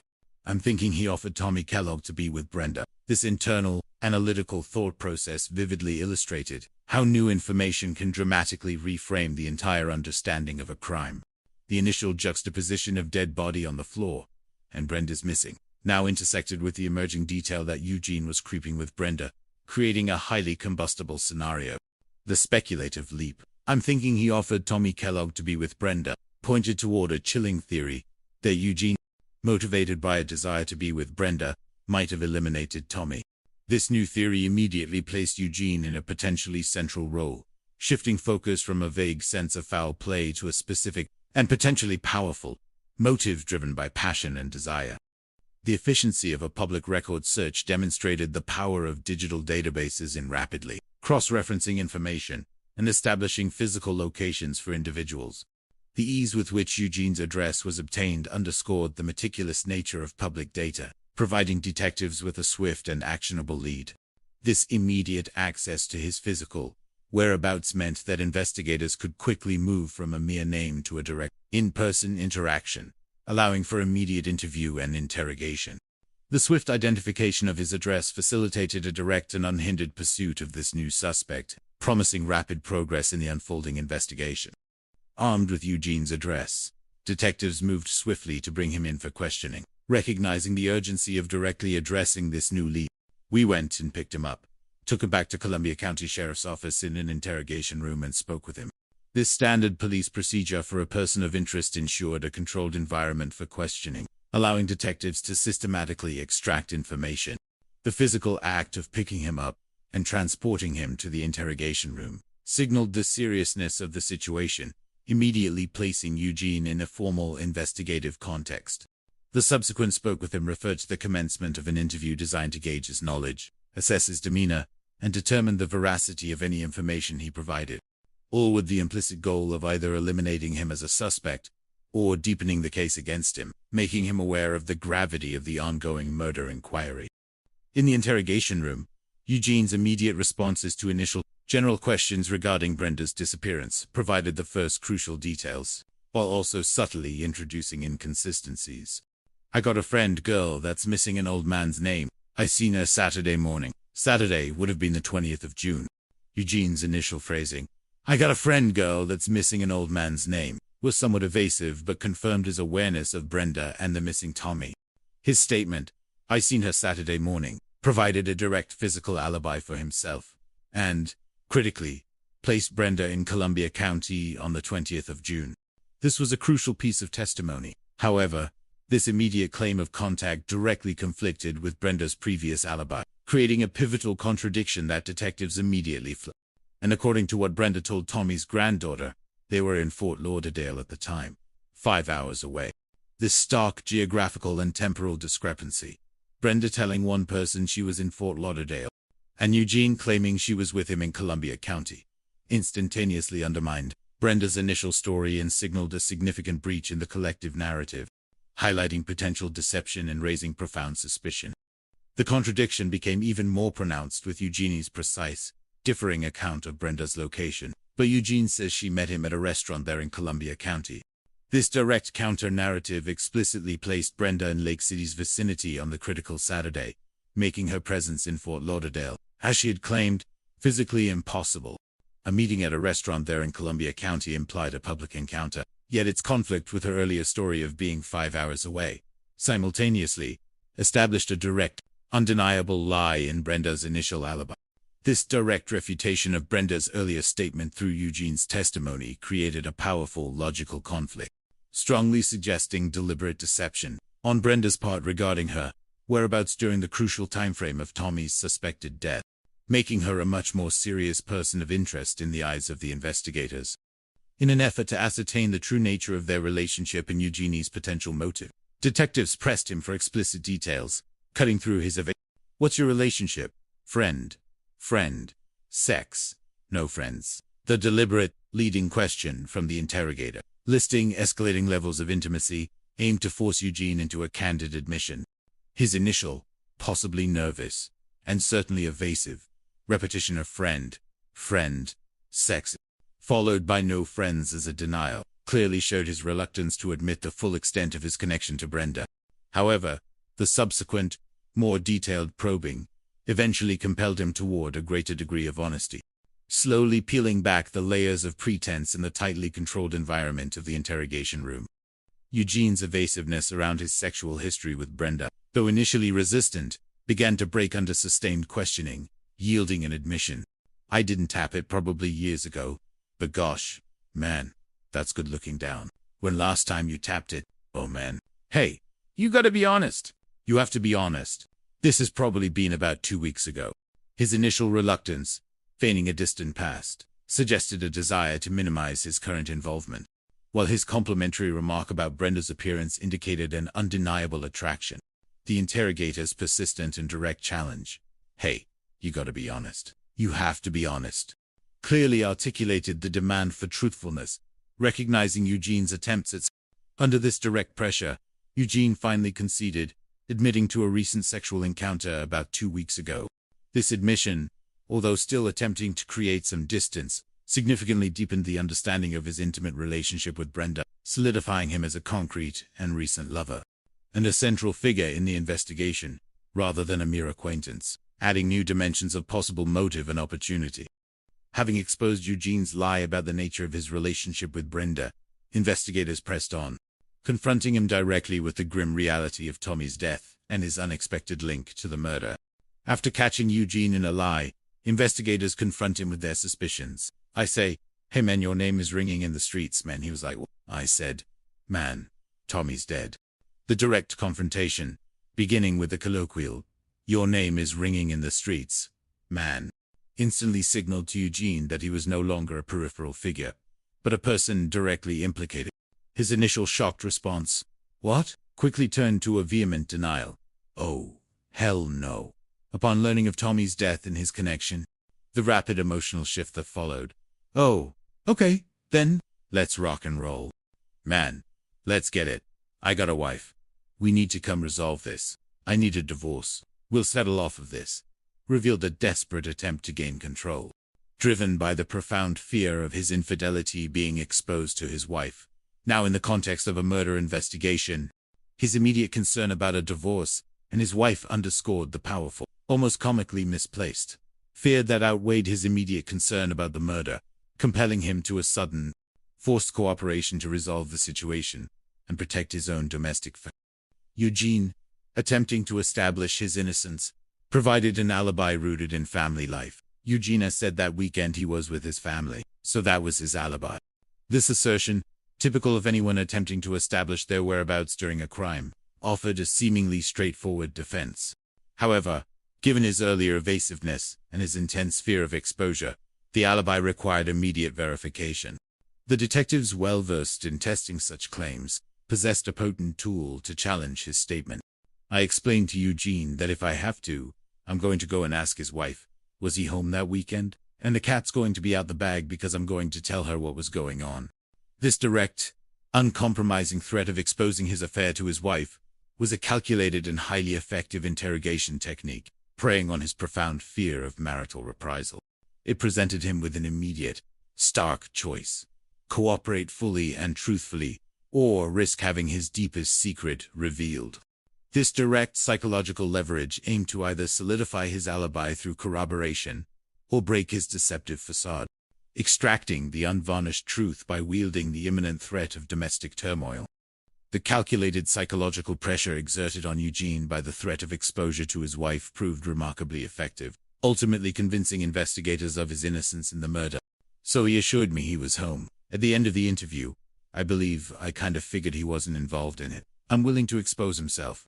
Eugene's renewed assurance that he was home under the extreme duress of impending marital exposure, combined with his willingness to risk domestic consequences, seemed to genuinely convince the interviewing detective. The internal assessment, I believe I kind of figured he wasn't involved in it, reflected the detective's nuanced judgment based on Eugene's demeanor, priorities, and his profound, overwhelming fear of marital repercussions, which eclipsed any fear of a murder charge itself. The phrase, "I'm willing to expose himself," likely meaning he was willing to expose himself, or that his fear was strong enough to suggest his veracity on the alibi, demonstrated his genuine panic over his affair being revealed. A panic that made him more credible regarding his alibi. His overwhelming concern for his personal life, rather than the murder, signaled to detectives that he likely had no direct involvement in Tommy's death, making his alibi, though confirmed under duress, plausible enough for investigators to look elsewhere for the actual killer. With Eugene seemingly eliminated as a direct suspect, investigators continued to extract any peripheral knowledge he might possess, even if it seemed unrelated to his own involvement. Before concluding his interview, they asked him if he's heard of Jeffrey Love, and he says no. This specific query, asking about Jeffrey Love, demonstrated the detectives' continuous efforts to cross-reference new leads with existing information and to confirm any potential connections. Eugene's denial, he says no, while providing no direct link, was nonetheless a piece of the puzzle, indicating that Jeffrey Love was likely not part of Eugene's immediate social or criminal circle, further underscoring Jeffrey's outsider status within the Lake City scene. This denial helped define the boundaries of Eugene's knowledge and confirmed that he was not the source of the initial tip concerning Jeffrey, further validating the earlier investigation into Jeffrey Love as a separate and distinct lead. However, despite his own non-involvement and his lack of knowledge about Jeffrey Love, Eugene did provide an unexpected new thread for the detectives to unravel, steering their focus in an entirely fresh direction. But according to him, there's someone else they should be considering. She was saying something about he was like his ex-girl or something, and then Tommy was going to see his ex. This indirect, yet intriguing lead, originating from Brenda and relayed by Eugene, introduced a new, previously unknown woman into the already complex romantic web surrounding Tommy Keller. The phrases he was like his ex-girl or something, suggested a romantic past between Tommy and this unnamed woman.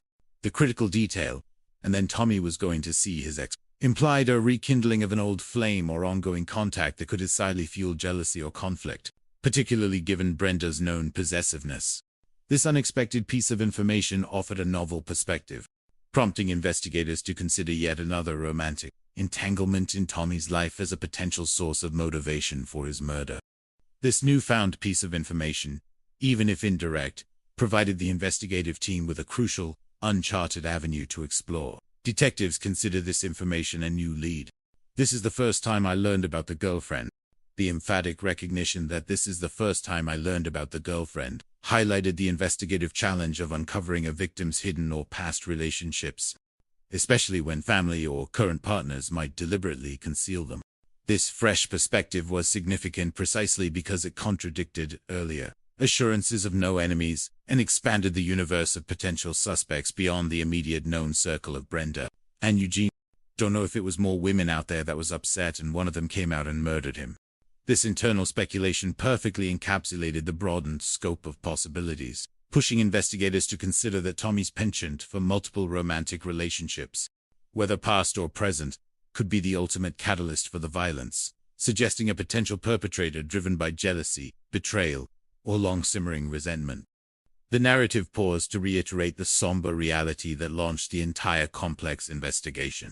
Tommy Kellum has been found murdered in his home, and no one has seen his wife Brenda Watson for 3 days.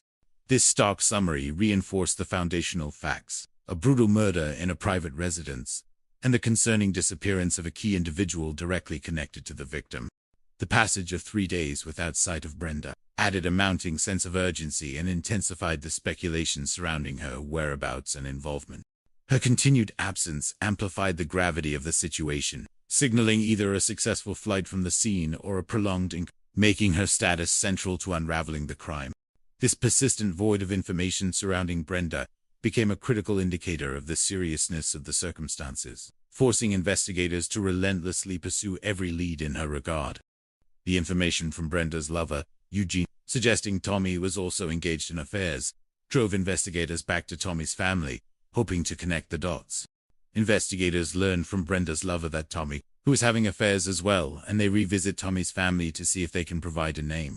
This crucial feedback loop demonstrated the dynamic nature of an investigation, where new information prompts a re-evaluation of previous testimonies. The revelation from Brenda's lover, that Tommy was having affairs as well, introduced a symmetrical pattern of infidelity within the relationship, making both partners complicit in extramarital activities and further complicating the picture of their domestic life. This new insight compelled investigators to revisit Tommy's family, hoping that, armed with this more comprehensive understanding of his romantic life, they might now be able to elicit a specific name for one of these other women who could potentially provide a fresh lead, or a previously unconsidered motive in the unfolding murder inquiry. The family, when prompted with the newfound information, indeed provided a name from Tommy's romantic past. Helen was my grandfather's girlfriend at one point in time. They had been dating on and off for years, but with him dealing with Brenda, Helen was dead set against, having any sort of romantic relationship as long as he was still with her. The identification of Helen as Tommy's on-and-off girlfriend confirmed Eugene's vague tip, adding a concrete name to the list of Tommy's romantic intent. The description of their relationship as dating on and off for years painted a picture of a albeit intermittent, romantic history, indicating a deep-seated connection. However, Helen's principled stance that she was dead set against, having any sort of romantic relationship as long as he was still with her, revealed her clear boundary regarding Tommy's concurrent relationship with Brenda. This refusal to participate in a love triangle underscored Helen's integrity and her desire for a committed, exclusive relationship, temporarily putting a pause on their deeper romantic involvement during his time with Brenda. The end of Tommy's marriage to Brenda, however, had the potential to alter the dynamic with Helen, reopening avenues for their relationship. I think after the divorce, him and Helen started seeing each other more. This speculative yet informed observation suggested a natural progression following Tommy's split from Brenda, indicating a potential rekindling of his long-standing connection with Helen. The belief that him and Helen started seeing each other more implied that with the removal of Brenda as a complicating factor, Helen's prior conditions for a relationship might have been met, allowing their bond to strengthen. This observation, rooted in familial knowledge, raised the possibility of a more intense, or at least more consistent, romantic involvement between Tommy and Helen in the period leading up to his death, potentially adding a new emotional layer to the already complex narrative of his personal life. But as investigators would discover, not one that led to violence. Despite the emerging details of Tommy's complex romantic past with Helen, family members adamantly maintained her innocence, believing her incapable of such a violent act. But according to them, Helen is the last person who'd commit murder. I call her my aunt. I know that she loved my grandfather tremendously. There was no reason for her to harm him. The profound conviction that Helen is the last person who'd commit murder powerfully articulated the family's unwavering trust in her character. The affectionate address, I call her my aunt, demonstrated her close integration into the family, further solidifying their belief in her good nature. The emphatic statement that she loved my grandfather tremendously highlighted a deep, unwavering affection rather than any animosity, intrinsically ruling out a violent motive from their perspective. The absolute certainty that there was no reason for her to harm him underscored their profound belief in her benevolent character and her deep affection for Tommy, making it highly unlikely that she would be involved in such a heinous act, thus eliminating her as a suspect based on character and relationship dynamics. Tommy's daughter, Cassandra, further illuminated the intense, possessive dynamic between Brenda and Helen, revealing Brenda's acute jealousy. Tommy's daughter, Cassandra, tells investigators that the only conflict in his life came from Brenda and her jealousy. This direct testimony provided a stark contrast to earlier notions of Tommy having no enemies, clearly identifying Brenda and her jealousy as the primary source of conflict in his life. It pinpointed Brenda as the originating factor for significant emotional tension, shifting focus away from any external threats and back to his domestic sphere. This powerful statement immediately elevated Brenda's existing jealousy to a central motive, directly linking the emotional turmoil in Tommy's life to his estranged wife. The family's unanimous identification of Brenda's jealousy as the singular source of conflict significantly shaped the investigative perspective, reinforcing her position as a central figure in the unfolding drama that culminated in Tommy's murder. Cassandra vividly illustrated Brenda's intense possessiveness by describing a public display of her jealous behavior involving Helen. Brenda had a problem with Helen. When my dad go play cards, Helen was the bartender there. Brenda was set to that bar if she didn't do nothing but drink Sprite all night, to make sure that my dad had no interaction with Helen. This detailed anecdote provided a powerful, concrete example of Brenda's pervasive jealousy and her relentless efforts to control Tommy's interactions. Brenda's problem with Helen clearly stemmed from Tommy's past relationship, turning a casual social setting into a battleground of emotional control.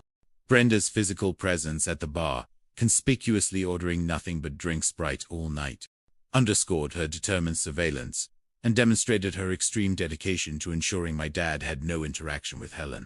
This obsessive monitoring, even for extended periods, vividly illustrated the depth of Brenda's possessive jealousy, showcasing her willingness to go to extraordinary lengths to prevent any perceived romantic competition, setting a clear, emotionally charged backdrop for the tragic events.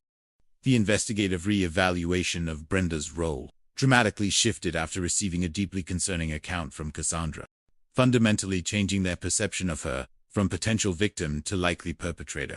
The more detectives learn about Brenda's relationship with Tommy, the less she looks like a second victim. This analytical insight captured the gradual, yet definitive, erosion of Brenda's initial victim status.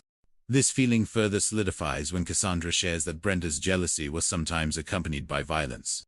This revelation was a crucial turning point, elevating Brenda from a person with mere jealousy to an individual with a documented history of violence, a far more alarming and directly incriminating characteristic in a murder investigation. The implication that her jealousy could trigger physical aggression painted a dark picture of her potential culpability, pushing her definitively into the realm of a prime suspect and dissolving any remaining notions of her as a passive victim of circumstances, instead marking her as a deeply troubled and potentially dangerous individual. Cassandra then recounted a specific incident involving a gun that profoundly altered the investigative team's assessment of Brenda.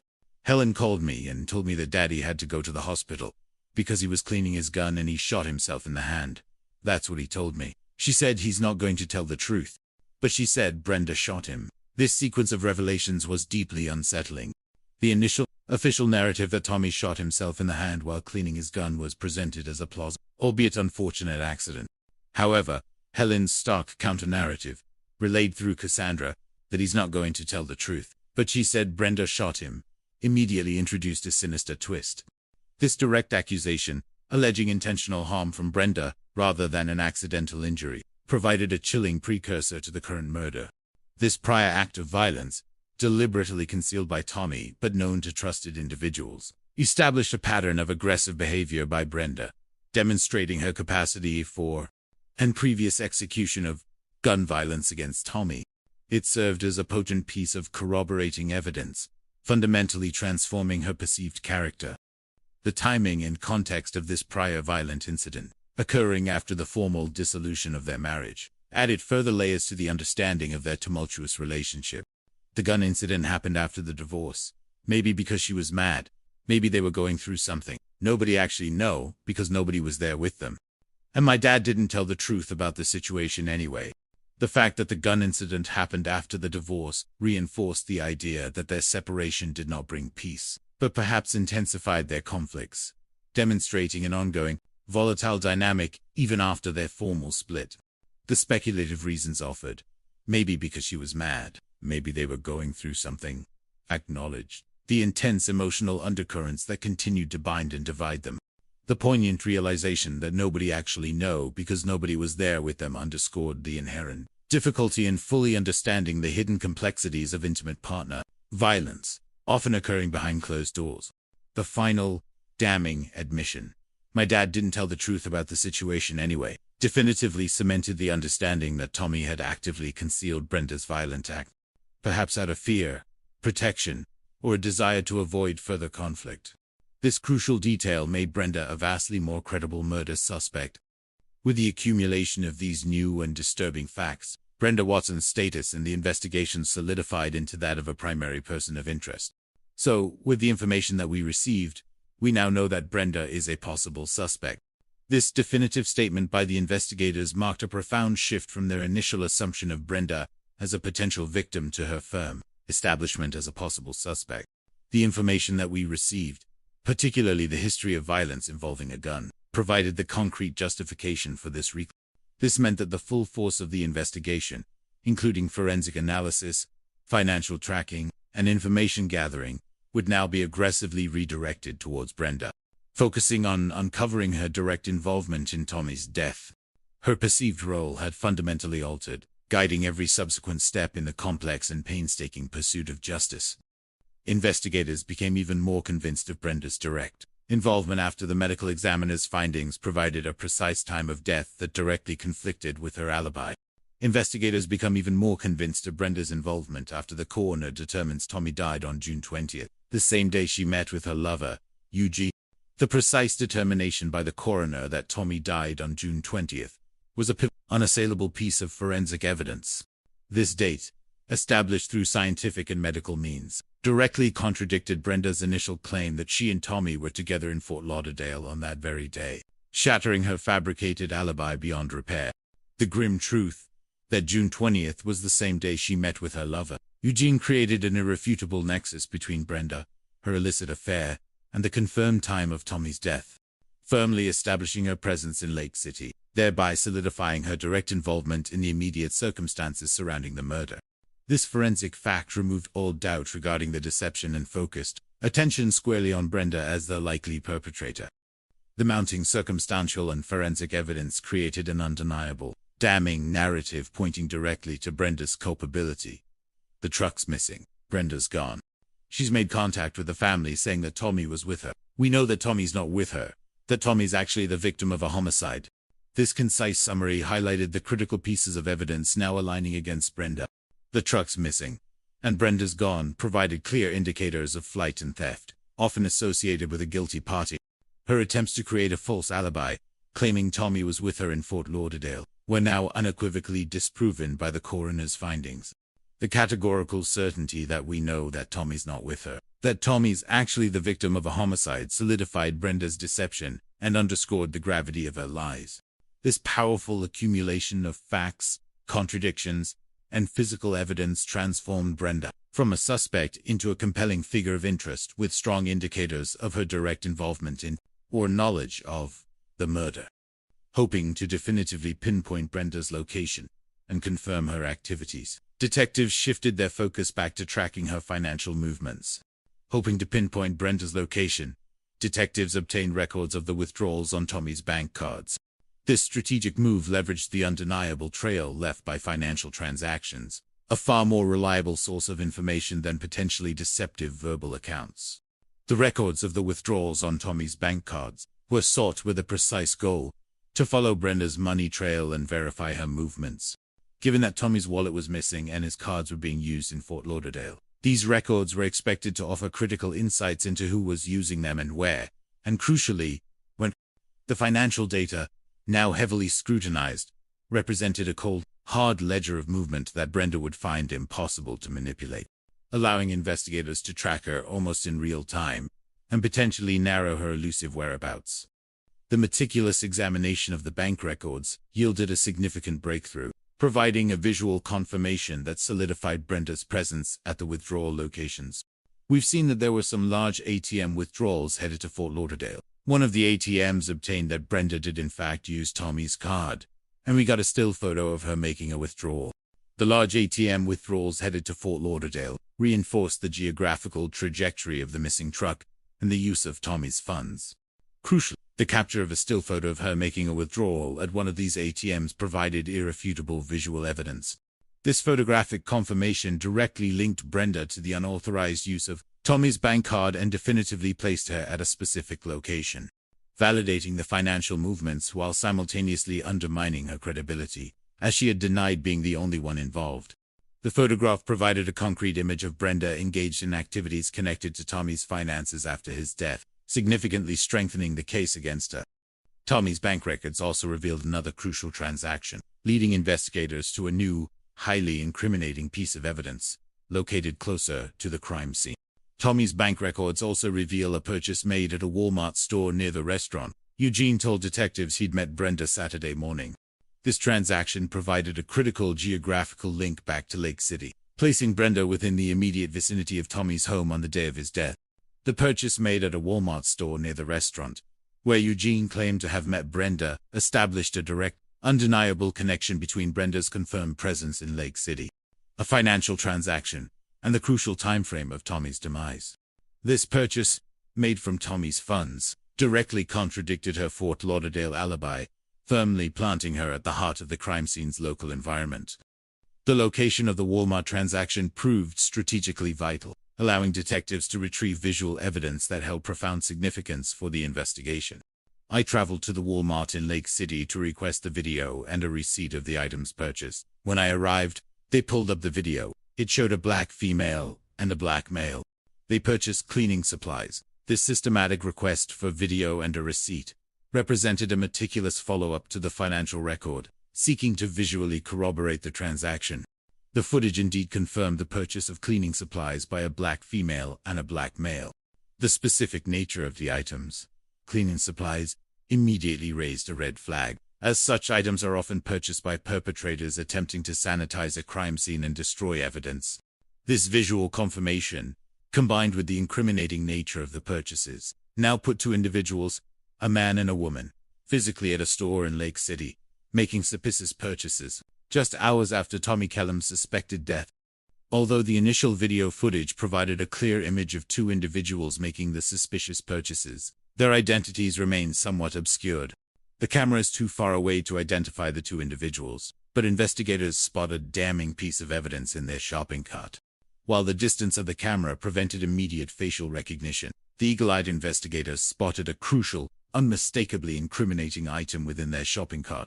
This attention to detail demonstrated their meticulous approach to video analysis. The item itself, clearly visible despite the distance, was poised to be a powerful and direct link to the crime.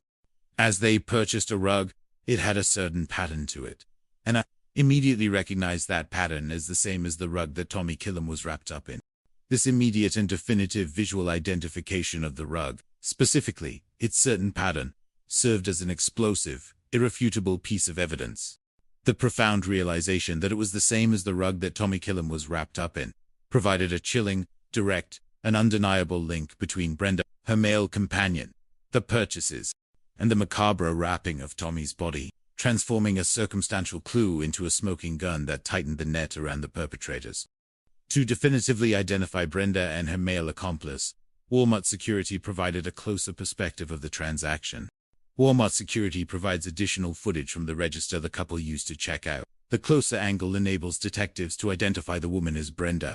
The man with her remains a mystery, but he's clearly not Eugene. So detectives once again reach out to the Broward County sheriffs. Officer requests their informant take a look at the video. The closer angle from the checkout register provided the necessary detail for a definitive identification of the female shopper. It was unmistakably Brenda. This visual confirmation, showing Brenda actively purchasing the incriminating items, further solidified her direct involvement. However, the identity of the man with her remained elusive. The crucial observation that he's clearly not Eugene definitively eliminated Brenda's known lover from this specific, incriminating act, dispelling any lingering doubts about Eugene's knowledge. This meant investigators were back to an unknown male accomplice. Recognizing the power of their informant, detectives strategically reached out to Broward County Sheriff's Office and request their informant take a look at the video, seeking to leverage their prior successful collaboration to identify the mysterious male figure. The strategy of consulting the informant proved to be a decisive move, immediately identifying the enigmatic male companion and unraveling another layer of the mystery. The black male was identified as Jeffrey Love by the confidential informant. Coming up, a startling confession, and investigators launch a manhunt for their killer. The unequivocal identification of the black male as Jeffrey Love by the confidential informant confirmed the accuracy of the earlier, seemingly vague tip from Broward County. This definitive visual identification seamlessly integrated the elusive Jeffrey Love into the developing narrative, connecting him directly to Brenda and the highly incriminating purchase of crime scene cleaning materials. This breakthrough transformed a mysterious male figure into a named individual with a known criminal past, firmly placing him at the scene of purchasing critical evidence just after Tommy's presumed death. The promise of a startling confession and the launching of a manhunt signaled that the pieces were now firmly in place, and the true, dark narrative of Tommy Kellum's murder was about to be laid bare, shifting from the puzzle of who to the urgency of where and when for justice to be served. It was becoming increasingly clear to the seasoned detectives that Brenda Watson was undeniably involved in the tragic death of her husband, Tommy Kellum. The accumulated evidence, meticulously gathered and carefully analyzed, had systematically eroded any initial doubts, painting a compelling picture of her culpability. From the moment Tommy's body was discovered in their shared Florida home, wrapped in a rug, the threads of the investigation, initially scattered and complex, had consistently begun to converge around Brenda. The missing truck, her evasive and contradictory statements regarding her whereabouts, the specific financial transactions made with Tommy's cards after his death, and especially the irrefutable video footage of her purchasing cleaning supplies in the distinctive rug that entombed Tommy's body. These elements had woven an undeniable narrative of involvement. Her role, which once oscillated between potential victim and elusive figure, now solidified into that of a central orchestrator or a direct participant in the horrifying demise of her estranged husband. As the picture of Brenda's involvement gained stark clarity, another crucial piece of the intricate puzzle clicked into place when investigators uncovered her precise connection to the previously unknown Jeffrey Love. No one knew of Jeffrey Love because he wasn't from Lake City. This fact of Jeffrey's geographical estrangement, previously noted, explained his anonymity in the tight-knit community and solidified the idea that his presence was specifically facilitated for the crime, rather than by local association. We found out that was Brenda's cousin. The revelation that Jeffrey Love was Brenda's cousin provided a profound and deeply unsettling familial link, instantly explaining his presence with Brenda and his potential motivation to assist her. This familial bond, far from being a random connection, transformed Jeffrey from an anonymous figure into a trusted, or at least intimately connected, accomplice. It clarified the logistical and interpersonal dynamics of their partnership in the aftermath of the murder, lending credibility to the informant's earlier statement about his cousin. The fact that family was involved introduced a darker layer to the conspiracy, highlighting the profound betrayal and the manipulation of intimate relationships for criminal ends. The investigative team now possessed a coherent understanding of the perpetrators, if not the precise mechanics of the crime itself. The only information we got from Broward County Sheriff's Office got from their informants saying that it was Brenda Watson and Mr. Love who were in the residence. This intelligence, originating from the initial tip, had now been thoroughly corroborated by forensic evidence, financial records, and visual identification. The informant's early whisper that it was Brenda Watson and Mr. Love who were in the residence during the crucial time frame now carried immense weight and undeniable accuracy, providing the foundation for charging both individuals. It was unclear at the time which one had actually done the shooting. This lingering ambiguity, while crucial for later court proceedings, did not impede the immediate objective of apprehension. The physical evidence pointed to a shared criminal endeavor where both were present, though the identity of the shooter remained a critical question for further interrogation and forensic analysis. This nuanced understanding guided their next critical steps, securing the individuals. With Brenda's central role now evident, the motivation behind her elusive behavior became transparent to the investigators, solidifying their understanding of her flight. We knew that she was running away, she was involved, and we wanted to know why and what happened. Her repeated deceptions, her false alibi, and her sudden disappearance now coalesced into a clear pattern of flight, a classic indicator of guilt and a desperate attempt to evade justice. The definitive statement she was running away immediately communicated the intent to escape legal repercussions. The investigative imperative shifted from identifying perpetrators to understanding their underlying motives and actions. The questions why and what happened transcended mere apprehension. They spoke to the deeper human desire to comprehend the catalysts and sequence of events that culminate in such profound violence, providing crucial context for the prosecution and ultimate quest for justice. To successfully apprehend the suspects, police needed to move quickly and strategically. Fortunately, a new and crucial clue soon presented itself, offering a tangible path to their elusive targets. Fortunately, a clue soon presents itself. I got a phone call from Broward County advising that they had located Tommy's truck down in Fort Lauderdale at a Greyhound bus station. This development was a significant breakthrough, resolving the mystery of Tommy's missing vehicle and, more importantly, providing a critical geographical anchor for tracking the fugitives. The truck, stolen from Lake City, now definitively located at a Greyhound bus station in Fort Lauderdale, created a powerful, concrete link between the murder scene and the suspected escape route. This vital piece of information indicated a deliberate attempt by the perpetrators to transition from personal transport to public transit, a common tactic for evading direct pursuit and attempting to vanish into the larger flow of travelers.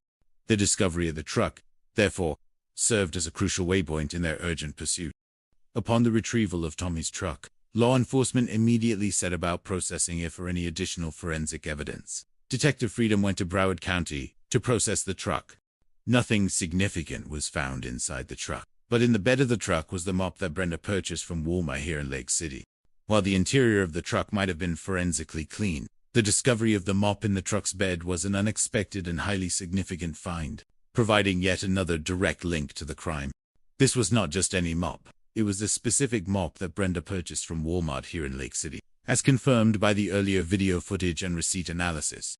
This crucial piece of evidence, located within the stolen vehicle, provided undeniable physical corroboration of Brenda's movements and her role in acquiring the cleaning supplies. Its presence in the truck solidified the connection between the crime scene cleanup efforts, Brenda's direct involvement, and the subsequent flight using Tommy's vehicle, tightly weaving together disparate pieces of evidence into an irrefutable chain of culpability.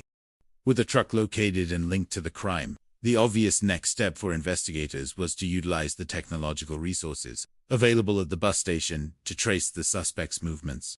The detectives went to the bus terminal and watched the video surveillance. We saw a male get out, we positively identified as Jeffrey Love, and then we saw a female get out who we kind of knew it was Brenda. Didn't see her face, but the statue looked as of Brenda Watson. The video surveillance at the bus terminal provided crucial visual evidence, confirming the physical presence of both suspects at this pivotal point of transition. The definitive identification of Jeffrey Love exiting the truck solidified his direct involvement. Although the female's face was not clearly visible, the description of her statue looked as of Brenda Watson provided a strong, albeit initial, visual confirmation that it was indeed Brenda. This visual evidence not only linked both individuals to the stolen truck and the bus terminal, but also set the stage for tracing their subsequent movements via public transportation, indicating a coordinated escape effort that now left a verifiable digital trail, bringing justice one significant step closer. The surveillance footage continued to provide critical details, confirming the suspect's individual efforts to escape justice. Detectives watched Brenda and Jeffrey exit Tommy's truck and enter the bus terminal together. They each purchased tickets, but two different destinations. This observation confirmed their coordinated effort at the terminal, arriving as a unit. However, the subsequent, individual decision to each purchase tickets, but two different destinations, indicated a deliberate strategy to separate and make their individual tracks harder to follow. This choice suggested a calculated attempt to further complicate their pursuit, scattering their trails and increasing the challenge for law enforcement. Jeffrey's destination choice revealed his specific intent. He purchased a ticket back to South Carolina, and she purchased a ticket to Canada.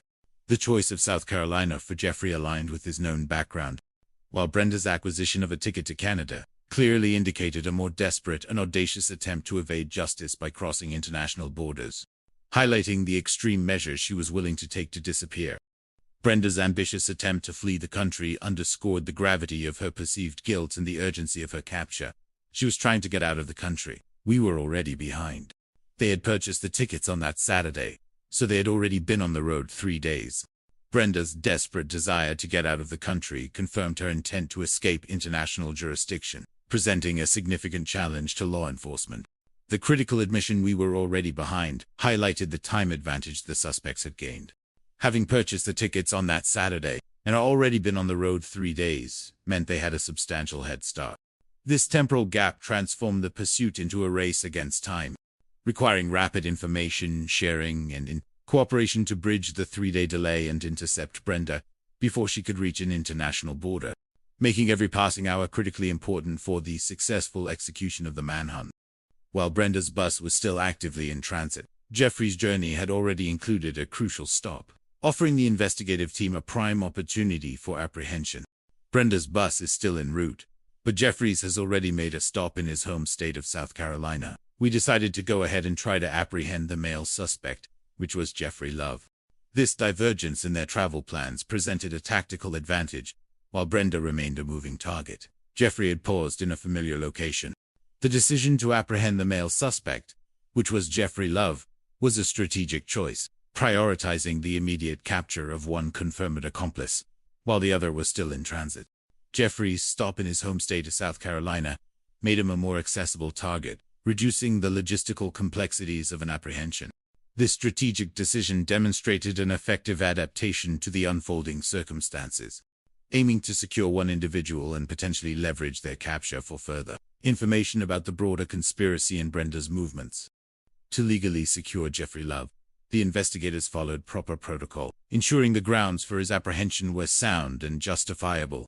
Arrest warrant was issued for Jeffrey Love for flagrante, due to the fact we saw him get out the red truck at the bus terminal in Fort Lauderdale. We didn't have enough for an arrest warrant for a murder, so that was the easiest way to get him back to Florida. The careful selection of Grantel as the charge for the arrest warrant highlighted a pragmatic legal strategy. While direct evidence for a murder charge against Jeffrey was not yet sufficient, the undisputed fact of seeing him get out of the red truck at the bus terminal in Fort Lauderdale provided concrete grounds for the grand theft charge. This charge, though secondary to the murder, offered a legally sound and immediate pathway to get him back to Florida, enabling investigators to then conduct further questioning and build a stronger case for his involvement in the homicide, effectively using a lesser crime as a stepping stone to justice for a more serious one. With the legal framework established, investigators swiftly moved to coordinate with South Carolina authorities for Jeffrey Love's apprehension. We contacted the law enforcement in South Carolina, advising that we had a warrant for Jeffrey's arrest. They went to his residence where he was apprehended and placed into custody. The rapid interstate collaboration with law enforcement in South Carolina demonstrated effective coordination between agencies, essential for interstate criminal pursuits. The action of South Carolina police going to his residence for his apprehension underscored the urgency and precision of the operation. The successful outcome, where he was apprehended and placed in the custody, marked a significant victory for the investigative team, securing one of the 2 key suspects. His physical capture and placement in custody brought Jeffrey Love from an elusive suspect into the confines of the legal system, ready for the crucial next step of interrogation, where his knowledge of Tommy's murder would be directly challenged and sought. Upon his apprehension, Jeffrey Love made an unexpected move, signaling a potential willingness to cooperate, but this initial openness quickly became a facade. Jeffrey surprises investigators by waiving his Miranda rights and agreeing to an interview, but that's where his cooperation ends. The act of waiving his Miranda rights and agreeing to an interview was a significant and surprising initial step, typically interpreted as a sign of forthcoming cooperation or an attempt to quickly clear one's name. However, the immediate pivot, but that's where his cooperation ends, revealed a shift from initial openness to stonewalling. This meant that while he agreed to speak, the substance of his statements was likely evasive, contradictory, or outright deceptive, creating an immediate challenge for the interrogators. His initial willingness, followed by a sudden cessation of meaningful cooperation, suggested an internal conflict between a desire to appear innocent and the underlying fear of revealing incriminating details, creating an immediate psychological barrier that the detectives would have to break through. Jeffrey Love's lack of substantive cooperation immediately placed him in a difficult position with the interrogator. He wasn't cooperating with us. He didn't want to tell us what his involvement was, or what he knew about what happened. This resistance meant a complete impasse, where Jeffrey deliberately withheld crucial information, impeding the investigation. The fact that he didn't want to tell us what his involvement was, or what he knew, demonstrated a clear, conscious effort to conceal details pertinent to Tommy's murder. He said, "It's ours. Go back and ask him if he can either be a witness to this, or he can be a suspect, or face the full weight of the law as a suspect, directly involved in the murder." Critical decision that would fundamentally impact his future. Jeffrey Love's response to the explicit ultimatum revealed his primary concern, the protection of his probation status. But the detectives perceived his fear as a further indication of his deeper involvement. He indicated that he was out on probation, that he didn't need to get caught up in that. We felt different.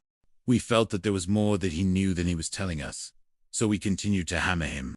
His immediate fear, articulated by he was out on probation, that he didn't need to get caught up in that, revealed a profound concern for jeopardizing his conditional freedom. This indicated a desire to avoid any involvement that might lead to revocation and However, the investigators shared belief. We felt different. We felt that there was more that he knew than he was telling us. Underscored their intuition that his evasiveness was not born of innocence, but rather a deliberate concealment of deeper complicity. Believing his fear stemmed from a direct and guilty connection to the murder itself, rather than mere tangential awareness. Despite the relentless pressure, Jeffrey Love initially clung to his denials, attempting to maintain an image of innocence. "You're in the law, I'm telling you. Penny, I have nothing to do with you." This resolute and repetitive denial, particularly the assertion "I have nothing to do with you," underscored his desperate efforts to distance himself from the murder. He appealed to the legal system as if to acknowledge its authority, but immediately declared his non-involvement, attempting to end the line of questioning. However, his continued insistence that he had no connection to the crime, despite the mounting evidence linking him to Brenda and the suspicious purchases, revealed his increasingly tenuous hold on his facade of innocence. The unwavering denial, even under intense scrutiny, further solidified the investigators' determination to press him until the truth emerged. After several grueling hours, the sustained interrogation finally began to chip away at Jeffrey Love's resistance, forcing him to confront the grim reality of his situation. After several hours of interrogation, Jeffrey finally seems to realize his predicament. He thought he was just being arrested on the grand theft until I was like, "No, you're about to get charged with a homicide." This dramatic shift in Jeffrey's understanding marked the critical breaking point. His initial belief that he was just being arrested on the grand theft reflected a significant miscalculation of the seriousness of his predicament. Assuming his actions were limited to a property crime, the detective's directed, unequivocal statement, "No, you're about to get charged with the homicide," delivered with undeniable authority, shattered his misconception. This stark, horrifying truth of a murder charge, a far more severe offense, plunged him into a profound realization of the true depth of his peril. This moment, characterized by a sudden and shocking understanding of the full legal implications, irrevocably broke his will to resist. Faced with the profound shift from a property crime to a murder charge, Jeffrey Love's facade crumbled, and his carefully constructed denials began to unravel, revealing a growing panic. "Like I say, Todd, I told you that. I just thought, I ain't got nothing to do with that. So if you're going to choose to find me for that, that's all I do." The previous denial, "I ain't got nothing to do with that," now sounded hollow, tinged with desperation, as he still attempted to assert his known culpability, while grappling with the severity of the charge. But it signaled a resignation to his fate rather than outright innocence. The detective's unwavering stance followed. "Yeah, we just wanted to know what happened." The weight of the impending homicide charge and the clear demand for information pushed Jeffrey Love into an open expression of despair and eventual, albeit grudging, cooperation. This raw, emotional outburst conveyed a profound sense of resignation and defeat, coupled with a deep-seated frustration over his predicament. His repeated assertion, "I ain't trying to get in no trouble, but here it is. I'm in some trouble," articulated his awareness of the unavoidable gravity of his situation. The colloquial "I'm on some bullsh" expressed his utter dismay and helplessness, leading him to accept the reality of his detention, whether to continue resisting or to finally confess. This subtle but definitive change in his behavior signaled the break in his resistance, marking the moment he began to consider opening up, choosing to impart fragments of the truth after the unrelenting pressure had finally achieved its intended objective. This moment of decision, propelled by self-preservation and fear, ultimately initiated the flow of crucial information. Faced with the unavoidable weight of his predicament, Jeffrey Love finally yielded to the investigative pressure, deciding to offer a confession, albeit a limited one. "Just lay it out for us, Jeffrey. That's our work." He threw up his hands, and that's when he kind of confessed on what happened. The interrogator's simple, direct command, "Just lay it out for us, Jeffrey. That's our work," framed the confession as a collaborative effort towards understanding the truth, rather than merely an admission of guilt. Jeffrey's physical gesture of threw up his hands conveyed a powerful sense of surrender, a capitulation to the inevitable, a nonverbal expression of his defeat. The subsequent phrasing, "That's when he kind of confessed on what happened," suggested a reluctant and perhaps partial disclosure, an admission of knowledge, rather than full culpability as the shooter. Jeffrey's confession began by recounting how Brenda initiated his involvement, describing a deceptive recruitment. Jeffrey tells investigators he was at home on Saturday, June 20th, when Brenda called him out of the blue. She said, "Cool," she said, "come down here." 15 minutes later, she called him and said that "I got you a bus ticket." This narrative revealed Brenda's premeditated and swift actions to secure Jeffrey's presence in Lake City. The seemingly casual "called him out of the blue" suggested an unexpected outreach. Her instruction to come down here immediately signaled a request for his physical presence. The urgency was underlined by her subsequent call, just 15 minutes later, informing him that "I got you a bus ticket," confirming her rapid and decisive planning. This detailed account of his recruitment, including the purchased bus ticket, painted a clear picture of Brenda's initiative in drawing her cousin into the events surrounding Tommy's death, establishing her as the primary agent in initiating his presence in Lake City, for what would tragically unfold over the ensuing hours. Jeffrey's initial understanding of Brenda's urgent summons was profoundly innocent, in stark contrast to the grim reality that awaited him. He thought him and Brenda was going to go to some kind of, family function. That was his understanding. This detail highlighted Brenda's deliberate deception in luring Jeffrey to Lake City. His innocent expectation of a benign family function underscored the extent to which he was initially unaware of the dark purpose for which his presence was required, at least at the moment of his departure for Lake City. Jeffrey says Brenda picked him up at the bus station in Tommy's red pickup truck, but Tommy wasn't with her. The act of Brenda picked him up at the bus station in Tommy's red pickup truck was a significant detail. It confirmed the use of the stolen vehicle and directly linked Jeffrey to it shortly after the murder.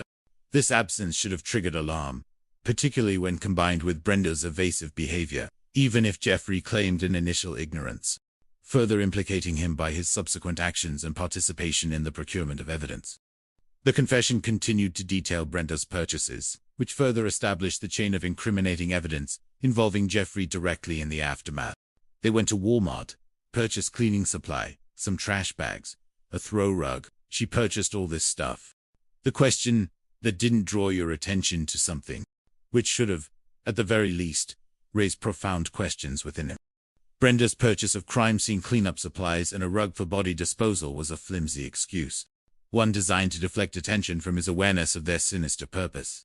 This statement, a blend of casual male objectification and a desperate attempt to appear harmlessly distracted, strongly suggested a conscious choice to ignore the red flags waving violently in front of him, casting further doubt on his claims of being an unknowing accomplice and emphasizing his willful blindness. This sequence of events, as recounted by Jeffrey, carefully mapped out the movements immediately following the acquisition of the cleaning supplies. The seemingly normal act of went and got something to eat served as another attempt to project normalcy onto their movements. However, the subsequent arrival at the house, Tommy's house, was the critical moment. This arrival signaled Jeffrey's first direct encounter with the crime scene, and the true purpose of his summoned presence. Jeffrey's confession continued to describe the horrifying moment he discovered the grim truth that had been concealed from him. This dramatic revelation pinpointed the moment Jeffrey's facade of innocent participation irrevocably shattered. Criminal conspiracy orchestrated by his cousin, as it sought to mitigate his direct culpability in the post-homicide scene management, choosing flight rather than direct participation in the coup, rather than an eager participant in the heinous acts, if not active participation during other crucial steps. This recounted sequence was deeply incriminating for both. This explained the missing gun and indicated a clear, desperate attempt to dispose of the direct instrument of death. Jeffrey's knowledge of this action, his presence during their flight, and his ultimate failure to immediately report these critical details, solidified his role as a knowledgeable accomplice after the fact, even if he didn't pull the trigger. Once Jeffrey reached Fort Lauderdale, he revealed how his guarded information eventually led to the entire investigation. Someone else that was an informant. An informant went and told the detective, and that's when the detective contacted the sheriff's office. This intricate chain of information dissemination revealed the complex, often indirect, path through which criminal intelligence can travel. This casual disclosure, filtering through someone else that was an informant, eventually reached the detective in Broward County, highlighting the vital role of confidential sources in bridging the gap between clandestine acts and official investigations, demonstrating how even a seemingly insignificant conversation can unravel a murder. Jeffrey's detailed confession. Jeffrey's confession matches the evidence collected, so detectives are inclined to believe him. This internal assessment, where detectives are inclined to believe him, indicated that his story, despite its self-serving aspects, provided a coherent and verifiable framework that fit the objective facts, filling in the gaps of Brenda's actions. The reliability of his testimony now made him a valuable, albeit still compromised, witness for the prosecution. The legal necessity of arresting Brenda before reaching her final destination in Canada created an intense geographical and temporal imperative. The declaration on a manhunt now, we're on a manhunt, conveyed the all-out effort being launched by law enforcement. This systematic, urgent pursuit involved dedicating maximum resources to tracking and apprehending Brenda Watson, demanding extraordinarily efforts from all involved. They were trying to follow the buses, and there was not going to be a guarantee that they could get her, because she may have gotten off the bus at, unknown location. Florida police enlist the help of U.S. Marshals and plan to detain Brenda at one of the stops. Then we realized the next one would have been in Ohio and then to Cleveland, but we were behind on those as well. This series of near misses further amplified the urgency, pushing the team to anticipate her next, and perhaps final, viable interception point. Painted a clear picture of the narrow margin for success. She could get away entirely. Underscored the profound finality of this moment. This single, remaining chance imbued the entire operation with a heightened sense of dramatic urgency and high stakes, and ensured she faced justice for Tommy's death. As Brenda's bus approached the critical juncture in Erie, we were contacted and advised that the bus had already did the transfer of passengers, and would have to come back to the bus station, where Brenda could easily have boarded another bus and disappeared, creating a controlled environment for her apprehension. This unconventional but effective approach demonstrated the resourcefulness and determination of law enforcement, willing to employ clever ploys to secure a high-priority fugitive before she could vanish permanently. The clever ruse successfully brought the bus back to the station, setting the stage for Brenda's capture. The immediate presence of the Erie, Pennsylvania Police Department underscored the seamless coordination between agencies, requiring tactical caution from the officers despite the successful ambush, securing her without further incident, ready for interrogation and accountability. She surrenders without a struggle. The fact that she surrenders without a struggle was a welcome outcome. So, myself and Detective Sergeant Glenn White get on a plane. The specific objective, to find out why she killed Tommy Kellum, moving beyond the facts of the crime to its deeper psychological underpinnings. And Brenda is ready to talk. This direct, unsolicited confession offered the investigators exactly what they sought, a first-hand account of the murder, indicating that she had already processed and structured her narrative, preparing to deliver her account directly and promised to unveil the final truths of the tragedy. Her demeanor was calm, soft-spoken, remorseful for what she's done, introduced an element of genuine regret and psychological distress. While guilt does not negate responsibility, her composure, coupled with the evident remorse, but perhaps of a desperate individual pushed to an irreversible breaking point.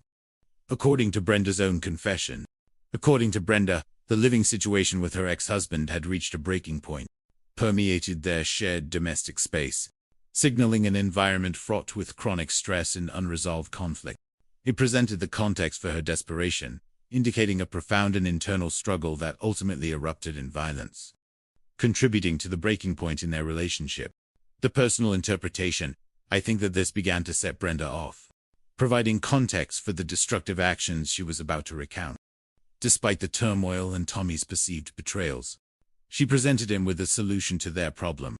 This assertion of continuing love, even after everything, but perhaps a distorted manifestation of profound pain, betrayal. It added a tragic dimension, portraying a deep, unresolved attachment. This profound declaration revealed her underlying desire for a renewal of their bond. The aspiration to marry him again demonstrated her persistent yearning for a committed, exclusive relationship. Deep-seated insecurities regarding his wandering affections, especially Tommy's perceived infidelity and lack of commitment, following her failed attempt to secure a renewed commitment. However, her subsequent inability to bring herself to leave for good underscored it deep. Her return later that night hoping to make up conveyed a profound vulnerability and a persistent longing for connection, revealing a profound period of dark introspection and psychological preparation. Brenda says she sat in the dark the rest of the night, replaying their entire relationship in her head. This description painted a grim picture of a mind in torment, trapped in a destructive loop of memory and resentment. Sitting in the dark physically mirrored the emotional and moral darkness enveloping her. The act of replaying their entire relationship in her head indicated a methodical, a continuous accumulation of all the emotional wounds that had brought her to this desperate juncture, transforming a lifetime of complex emotions into a fatal resolution, indicating a legal determination of premeditation and intent to kill. The decision to waive a jury trial is a tactical legal choice, trained mind of a single judge, rather than by a panel of jurors who might be swayed by emotion or less familiar with intricate legal arguments, taking on the dual role of fact-finder and interpreter of law. This strategic choice would significantly shape the presentation of the defense and the ultimate outcome. Judicial figure to determine guilt and assign an appropriate degree of culpability for Tommy's death.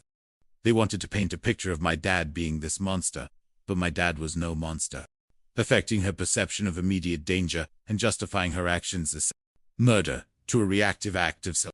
However, this strategy inherently involved challenging Tommy's character, creating an emotional and factual chasm for the court to navigate. Lack of substantiating evidence regarding any prior abuse. She never reported the violence, so it was kind of hard to establish. The fact that she never reported the violence meant there was no official record, no police reports, or medical accounts that could lend independent credibility to her claims of being a victim of prolonged abuse. This lack of objective evidence made it kind of hard to establish the foundational premise of the battered woman defense. Despite Brenda's claims of being treated like dirt, and previous instances of her alleged gun violence towards Tommy. Despite the lack of evidence, the argument seems to hold some sway with the judge. The notion that the defense's argument holds some sway with the judge. Circumstances. Recognizing the complexities of their volatile relationship, murder charge suggested that elements of premeditation, as legally defined were not fully met to his satisfaction, leading to a reduction of the charge. Yet still severe form of homicide. The described exchange, she looked at me, I looked at her.